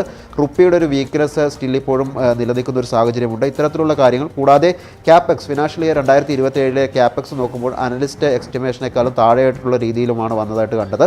ഏതായാലും അതൊക്കെ കൂടാതെ വലിയ രീതിയിലുള്ള പ്രഖ്യാപനങ്ങളില്ല. ഈ ഒരു STTയിൽ വന്നിരിക്കുന്ന ആ ഒരു ചാർജ് അത്തരത്തിലുള്ള കാര്യങ്ങൾ തന്നെയാണ് ഇന്ന് മാർക്കറ്റിനെ ഒരു സെല്ലിംഗ് പ്രഷറിലോട്ട് നയിച്ചതായിട്ട് നമുക്ക് കാണാൻ സാധിക്കുന്നത്. ഏതായാലും നമുക്ക് ഇപ്പോഴത്തെ ഒരു സെക്ടർ വൈസ് പെർഫോമൻസുകളൊക്കെ ഒന്ന് പരിശോധിക്കാം. ഇന്നത്തെ അനിൽ നേരത്തെ മെൻഷൻ ചെയ്ത പോലെ ആ ഒരു സെക്ടർ വൈസ് പെർഫോമൻസ് നോക്കുമ്പോൾ കൂടുതൽ ഇൻഡൈസസുകളൊക്കെ തന്നെ ഇടിവാണ് രേഖപ്പെടുന്നത്. എന്നാലും ചില ഇൻഡൈസസുകൾ ഇന്ന് മാർക്കറ്റിൽ പോസിറ്റീവായിട്ട് ട്രേഡിംഗ് തുടരുന്നുണ്ട്. നമ്മൾ മാർക്കറ്റിലോട്ട് വരുമ്പോൾ എടുത്തു പറയേണ്ടത്, നമ്മൾ ഇതിൽ കാണുന്ന പോലെ തന്നെ നമുക്ക് ഇന്ന് മാർക്കറ്റിനെ സംബന്ധിച്ച് എടുത്തു പറയേണ്ടത് നമ്മുടെ IT ആണ് ഇന്നൊരു പല സെക്ടറുകളും ഇടിവ് രേഖപ്പെടുത്തുന്ന ഒരു നിലയിൽ IT ഇൻഡെക്സിനാണ് ഇന്നൊരു ആശ്വാസം രേഖപ്പെടുത്താൻ മാർക്കറ്റ് സാധിച്ചിരിക്കുന്നത്. ഇന്ന് 1% മുകളിൽ 1.5%ഒക്കെ ഒരു നേട്ടം IT ഇൻഡെക്സ് ഇപ്പോൾ രേഖപ്പെടുത്തുന്നുണ്ട്. മാത്രമല്ല ITയിലെ പല പ്രമുഖ സ്റ്റോക്കുകളിലൊക്കെ ഒരു മികച്ച മുന്നേറ്റം നമുക്ക് കാണാൻ സാധിക്കുന്നുണ്ട്. അതായത് വിപ്രോ തുടങ്ങിയുള്ള ഓഹരികളിലൊക്കെ തന്നെ മാർക്കറ്റിൽ ഒരു നേട്ടം രേഖപ്പെടുത്തുന്നതായിട്ടാണ് ഇത് കാണാൻ സാധിക്കുന്നത്. മറ്റു സെക്ടറുകൾ പരിശോധിക്കുമ്പോൾ വലിയ ഇടിവ് അല്ലെങ്കിൽ ഏറ്റവും കൂടുതൽ ഇടിവ് രേഖപ്പെടുത്തുന്ന സെക്ടറുകളിലോട്ട് വരുമ്പോൾ ഒന്ന് മെറ്റലും PSU ബാങ്കുമാണ്. മെറ്റലിനെ സംബന്ധിച്ച് ആ ഗ്ലോബൽ വോളറ്റാലിറ്റിയൊക്കെ നിറഞ്ഞു നിൽക്കുന്ന സാഹചര്യത്തിൽ കൂടി ഈ ഒരു ഇടിവ് രേഖപ്പെടുത്തിയ മാർക്കറ്റിൽ നിന്ന് 3.28% വലിയ ഇടിവ് രേഖപ്പെടുത്തിക്കൊണ്ടാണ് ഇപ്പോൾ ട്രേഡിംഗ് തുടരുന്നത്. PSU ബാങ്കിങ് സൂചിക സമാനമായി തന്നെ 4% അടുത്തേക്ക് ഒരു ഇടിവ് രേഖപ്പെടുന്നതായിട്ട് കാണുന്നുണ്ട്. കൂടാതെ റിയൽറ്റി 1% മുകളിലേക്ക് ഇടിവ് രേഖപ്പെടുന്നു. FMCGയിൽ 1.5% ഇടിവ്, ഫൈനാൻഷ്യൽ സർവീസസ് 1.73% എന്ന രീതിയിലുള്ള ഇടിവൊക്കെയാണ് ഇപ്പോൾ രേഖപ്പെടുത്തുന്നത്. ഇന്ന് അല്പമെങ്കിലും ആശ്വാസം രേഖപ്പെടുത്തുന്ന സെക്ടറുകളിലോട്ട് വരുമ്പോൾ നേരത്തെ മെൻഷൻ ചെയ്ത IT കൂടാതെ കൺസ്യൂമർ ഡ്യൂറബിൾസ് ഈ രണ്ട് ഇൻഡെക്സിലുമാണ് നമുക്ക് നേട്ടം കാണാൻ സാധിക്കുന്നത്. ഇനി ഇന്നത്തെ ഒരു ബ്രോഡർ മാർക്കറ്റിൻ്റെ പെർഫോമൻസ് നോക്കാം. ബ്രോഡർ മാർക്കറ്റ് സെക്ടർ പോലെയല്ല. സെക്ടറിൽ നമുക്ക് നേരിയ ഒരു സമ്മിശ്രമായ ഒരു പ്രതികരണം കാണുന്നുണ്ടെങ്കിൽ കൂടി ബ്രോഡർ മാർക്കറ്റിലോട്ട് വരുമ്പോൾ കൃത്യമായി മാർക്കറ്റ് ഇന്നൊരു ബെയേഴ്സിൻ്റെ പിടിയിലാണ്, അല്ലെങ്കിൽ കൃത്യമായി മാർക്കറ്റിൽ ഇടിവ് തന്നെയാണ് നമുക്ക് കാണാൻ സാധിക്കുന്നത്. മിഡ് ക്യാപ്പ് 1.5% ഇടിവ് രേഖപ്പെടുന്നുണ്ട്. മിഡ് ക്യാപ്പ് 50, മിഡ് ക്യാപ്പ് 100 ഒക്കെ തന്നെ ഇടിവിലാണ് ഇപ്പോൾ ട്രേഡിംഗ് തുടരുന്നത്. സ്മോൾ ക്യാപ്പിലോട്ട് വരുമ്പോൾ മിഡ് ക്യാപ്പിനെ അപേക്ഷിച്ച് അല്പം കൂടി വീക്കായിട്ട് തന്നെയുള്ള ഒരു പെർഫോമൻസ് ആണ് വെച്ചുകൊണ്ടിരിക്കുന്നത്. സ്മോൾ ക്യാപ്പ് 100 ഏകദേശം 2.25% ഒരു ഇടിവ് എന്ന രീതിയിലാണ് ഇപ്പോൾ ട്രേഡിംഗ് തുടരുന്നതായിട്ട് നമുക്ക് കാണാൻ സാധിക്കുന്നത്. എന്തായാലും നമുക്ക് ഈ ഒരു സ്മോൾ ക്യാപ്പ് മിഡ് ക്യാപ്പ് ആ ഒരു സെഗ്മെൻറ്റിലോട്ട് വരുമ്പോൾ ഏതൊക്കെ ഓഹരികളിലാണ് ഇന്ന് വലിയ രീതിയിൽ ഇടിവ് രേഖപ്പെടുത്തുന്നത് നോക്കാം. സ്മോൾ ക്യാപ്പിലോട്ട് വരുമ്പോൾ നമ്മളിന്ന് കാണുന്നത് സ്മോൾ ക്യാപ്പ് 100 വരുമ്പോൾ ഇന്ന് ഹിന്ദ് കോപ്പർ ഏതായാലും 13% ഒരു ഇടിവ് രേഖപ്പെടുത്തിക്കൊണ്ടാണ് ഇപ്പോൾ ട്രേഡിംഗ് തുടരുന്നത്. കഴിഞ്ഞ ദിവസമൊക്കെ ഒരു അപ്പർ സർക്യൂട്ടൊക്കെ ടച്ച് ചെയ്തുകൊണ്ട് ട്രേഡ് ചെയ്യാൻ സാധിച്ചിരുന്ന ഒരു ഓഹരിയായിരുന്നു ഹിന്ദ് കോപ്പർ. എന്നാൽ ഇന്നത്തെ ഒരു മാർക്കറ്റിൽ മെറ്റൽ സൂചികയുടെ ഒരു ഇടിവിനെ തുടർന്ന് തന്നെ ആ ഒരു സൂചികയിലുള്ള പ്രധാനപ്പെട്ട ഒരു സ്റ്റോക്കായി തന്നെ ഹിന്ദ് കോപ്പറിലോട്ട് വരുമ്പോഴും വലിയ ഇടിവ് രേഖപ്പെടുത്തുന്നതായിട്ട് കാണാൻ സാധിക്കുന്നുണ്ട്. കൂടാതെ MCX 12.95% ഇടിവ് രേഖപ്പെടുത്തുന്നു. ഏഞ്ചൽ വണ്ണിൽ നിന്ന് 8% ഇടിവാണ് കാണുന്നത്. ഏഞ്ചൽ വണ്ണിനെ സംബന്ധിച്ച് എടുത്തു പറയേണ്ടത് STT പോലുള്ള കാര്യങ്ങളൊക്കെ വരുമ്പോൾ BSE അല്ലെങ്കിൽ ഏഞ്ചൽ വൺ അത്തരത്തിലുള്ള ഓഹരികളിലൊക്കെ തന്നെ അത് ബാധിക്കാൻ സാധ്യതയുള്ളതാണ്. ആ ഒരു കാരണം കൊണ്ട് തന്നെ ഈ ഒരു മിഡ് ക്യാപ്പിലോട്ട് വരുമ്പോൾ ഇന്ന് ഏഞ്ചൽ വണ്ണിൽ വലിയ ഇടിവ് രേഖപ്പെടുന്നുണ്ട്. കൂടാതെ CDSL ഇന്ന് ഇടിവ് രേഖപ്പെടുന്നുണ്ട്. IIFL, നുവാമ വെൽത്ത് മാനേജ്മെൻറ്റ് തുടങ്ങിയ ഓഹരികളിലൊക്കെ തന്നെ 6.42% ഇടിവ് അല്ലെങ്കിൽ 6% മുകളിലേക്ക് ഒരു ഇടിവ് രേഖപ്പെടുന്നതായിട്ട് നമുക്ക് കാണാൻ സാധിക്കുന്നുണ്ട്. ഇനി നമുക്ക് സ്മോൾ ക്യാപ്പിൻ്റെ ഒരു പ്രകടനം നോക്കാം. സ്മോൾ ക്യാപ്പിലോട്ട് വരുമ്പോൾ നമുക്ക് നിലവിൽ കാണുന്നത് എന്നാൽ സ്മോൾ ക്യാപ്പ് 50 തന്നെ നമുക്കൊന്ന് പരിശോധിക്കാം. പല ഓഹരികളിലും നമുക്ക് ഇടിവ് തന്നെയാണ് സ്മോൾ ക്യാപ്പ് 50യിലും കാണാൻ സാധിക്കുന്നത്. റാഡിക്കോ കൂടാതെ റിലയൻസ് പവർ, ഐനോക്സ് വൈൻഡ് തുടങ്ങിയ ഓഹരികളിലൊക്കെ തന്നെ ഇന്ന് ഇടിവ് രേഖപ്പെടുത്തുന്നതായിട്ട് കാണാൻ സാധിക്കുന്നുണ്ട്. മിഡ് ക്യാപ്പിലെ പ്രധാനപ്പെട്ട ഒരു നിഫ്റ്റി മിഡ് ക്യാപ്പ് 100 വരുമ്പോൾ ഇന്ന് ഇടിവിലോട്ട് വരുമ്പോൾ BDL ഇന്ന് 8.69% ഇടിവാണ്. മുത്തൂറ്റ് ഫിനാൻസിൽ 8% മുകളിലേക്ക് ഇടിവുണ്ട്. മെറ്റലിൽ നിന്നുള്ള നാഷണൽ അലൂമിനിയത്തിലോട്ട് വരുമ്പോൾ 8.5% ഒരു ഇടിവ് രേഖപ്പെടുത്തുന്നതായിട്ടും കാണുന്നുണ്ട്. ഞാൻ നേരത്തെ മെൻഷൻ ചെയ്ത ഓഹരികളായ BSEയിലൊക്കെ തന്നെ ഒരു ഇടിവാണുള്ളത്. കൂടാതെ കൊച്ചിൻ ഷിപ്പ്യാർഡ് ഇന്ന് നമുക്ക് കേരള ഷിപ്പിംഗ് ഇൻഡസ്ട്രിയിലോട്ട് വരുമ്പോൾ നമുക്ക് കേരള ബേസ്ഡ് ആയിട്ടുള്ള കൊച്ചിൻ ഷിപ്പ്യാർഡിലോട്ട് വരുമ്പോഴും ഇന്ന് 5% ഇടിവ് രേഖപ്പെടുത്തിക്കൊണ്ടാണ് ഈ ഒരു മണിക്കൂറിൽ ഇപ്പോൾ ട്രേഡിംഗ് തുടരുന്നതായിട്ട് കാണാൻ സാധിക്കുന്നത്. എന്താണ് നമുക്ക് ഇന്നത്തെ ഒരു മാർക്കറ്റിനെ സംബന്ധിച്ച് ഏറ്റവും കൂടുതൽ ഒരു മാർക്കറ്റിൽ ഒരു ട്രേഡിംഗ് വോളിയം നടന്ന ഓഹരികൾ ഏതൊക്കെയാണെന്ന് നോക്കാം. ആദ്യം നമുക്ക് നിഫ്റ്റി 50യിലെ ഓഹരികൾ തന്നെ നോക്കാം. നിഫ്റ്റി 50യിലോട്ട് വരുമ്പോൾ ഇന്ന് മാർക്കറ്റിൽ ഏറ്റവും കൂടുതൽ ട്രേഡിംഗ് വോളിയം നടന്ന ഈ ഒരു ഇടിവ് രേഖപ്പെടുത്തുന്ന മാർക്കറ്റിൽ ഏറ്റവും കൂടുതൽ മോസ്റ്റ് ആക്റ്റീവ് വോളിയം കാഴ്ചവെച്ച ഓഹരികളിലൊന്ന് BL ആണ്. BLനെ സംബന്ധിച്ച് ഇന്ന് വലിയ രീതിയിലൊരു വോളിയം ട്രേഡിംഗ് നടന്നിട്ടുണ്ട്. കൂടാതെ ITC സമാനമായി തന്നെ ഒരു വോളിയം ട്രേഡിംഗ് നടന്നതായിട്ട് കാണുന്നുണ്ട്. ടാറ്റ സ്റ്റീൽ, വിപ്രോ, എറ്റേണൽ തുടങ്ങിയ ഓഹരികളാണ് ഇപ്പോൾ നമുക്ക് കാണാൻ സാധിക്കുന്നത്. ഇനി ഇന്നത്തെ ഒരു നിഫ്റ്റി നിഫ്റ്റി ഓഹരികളുടെ പ്രകടനം നോക്കാം. നിഫ്റ്റി 50 വലിയ ഇടിവ് കാഴ്ചവെക്കുന്ന ഒരു സമയത്ത് കൂടി നിഫ്റ്റി 50 എന്ന് സപ്പോർട്ട് ചെയ്യുന്ന, അല്ലെങ്കിൽ അല്പമെങ്കിലും നിഫ്റ്റി 50നെ താങ്ങി നിർത്തിക്കൊണ്ട്, അതായത് വലിയ ഇടിവിലോട്ട് പോകാത്തതിന് കാരണമെന്ന് പറയുന്നത് IT ഓഹരിയായ വിപ്രോയുടെ ഒരു നേട്ടമുണ്ട്. 3.47% നേട്ടമാണ്. കൂടാതെ മാക്സ് ഹെൽത്തിൽ 3% നേട്ടം, ടൈറ്റൻ 2.86% നേട്ടം, TCS, സൺഫാർമ തുടങ്ങിയ ഓഹരികളിലൊക്കെ തന്നെയുള്ളൊരു മുന്നേറ്റം ഇന്ന് നിഫ്റ്റി 50യിൽ നമുക്ക് കാണാൻ സാധിക്കുന്നുണ്ട്. അതായത് ഈ നിഫ്റ്റി 50 ഇൻഡെക്സിലോട്ട് വരുമ്പോൾ ഇന്ന് ആകെ 8 ഓഹരികൾക്ക് മാത്രമേ മാർക്കറ്റിൽ നേട്ടം രേഖപ്പെടുത്താൻ സാധിച്ചിട്ടുള്ളൂ. എന്നാൽ ഇടിവിലോട്ട് വരുമ്പോൾ ഹിൻഡൽകോ, SBIN, BL, call India, ONGC തുടങ്ങിയ ഓഹരികളാണ് ഇന്ന് ഏറ്റവും കൂടുതൽ ഇടിവ് രേഖപ്പെടുത്തുന്നതായിട്ട് കാണാൻ സാധിക്കുന്നത്. ഇനി നമുക്ക് ബഡ്ജറ്റ് പ്രഖ്യാപനങ്ങൾക്ക് മുമ്പുണ്ടായിരുന്ന ഒരു പ്രതീക്ഷയിലോട്ട് വരുമ്പോൾ വലിയ രീതിയിലൊരു ടാക്സിലുള്ള ഒരു മാറ്റം ഉണ്ടാകുമെന്ന രീതിയിലൊരു പ്രതീക്ഷയില്ലായിരുന്നു. കാരണം എന്ന് പറയുന്നത് കഴിഞ്ഞ വർഷം തന്നെ വലിയ രീതിയിലൊരു ടാക്സ് റിഫോം വന്ന സ്ഥിതിക്ക് ഗവൺമെൻറ് അത്തരത്തിലുള്ള ഒരു തീരുമാനങ്ങളിലോട്ട് പോകില്ല എന്ന രീതിയിലുള്ള ഒരു വിലയിരുത്തലുണ്ടായിരുന്നു. അതിൽ ടാക്സിൽ വലിയമായൊരു മാറ്റമൊന്നും ഇല്ലാതെ തന്നെയുള്ള ഒരു ബഡ്ജറ്റാണ് വന്നിരിക്കുന്നത്. ഗവൺമെൻറ്റിന് വലിയ രീതിയിലൊരു റവന്യൂ ഇടിവൊക്കെ ഉണ്ടായിരിക്കുന്ന സമയത്തിൽ എന്തായാലും ടാക്സിലും കൂടാതെ ഈ ഒരു ക്യാപിറ്റൽ ഗെയിൻ ടാക്സ് STTയിലൊക്കെ ഗവൺമെൻറ് എത്തരത്തിലൊരു തീരുമാനം എടുക്കുക എന്നുള്ളൊരു ആകാംക്ഷയിലായിരുന്നു ബഡ്ജറ്റ് ഇപ്പോൾ ഇന്ന് ആരംഭിച്ചത്. ഏതായാലും ബഡ്ജറ്റിൻ്റെ റിവ്യൂസ് ഒക്കെ വന്നു തുടങ്ങിയിരിക്കുന്ന ഒരു സമയം കൂടിയാണ്. ഏതായാലും മാർക്കറ്റിൻ്റെ ഇപ്പോഴത്തെ ഒരു അപ്ഡേറ്റ്സ് ആയിട്ട് ഷെയർ ചെയ്യാനുള്ളത്. മാർക്കറ്റ് ഏതായാലും കനത്ത നിരാശയിൽ തന്നെയാണ് ഇപ്പോൾ ട്രേഡിംഗ് തുടർന്നുകൊണ്ടിരിക്കുന്നത്. Anila.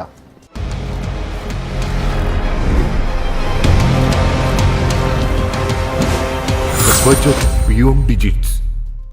This program co-sponsored by JMJ Fintech, NBFC listed at BSE.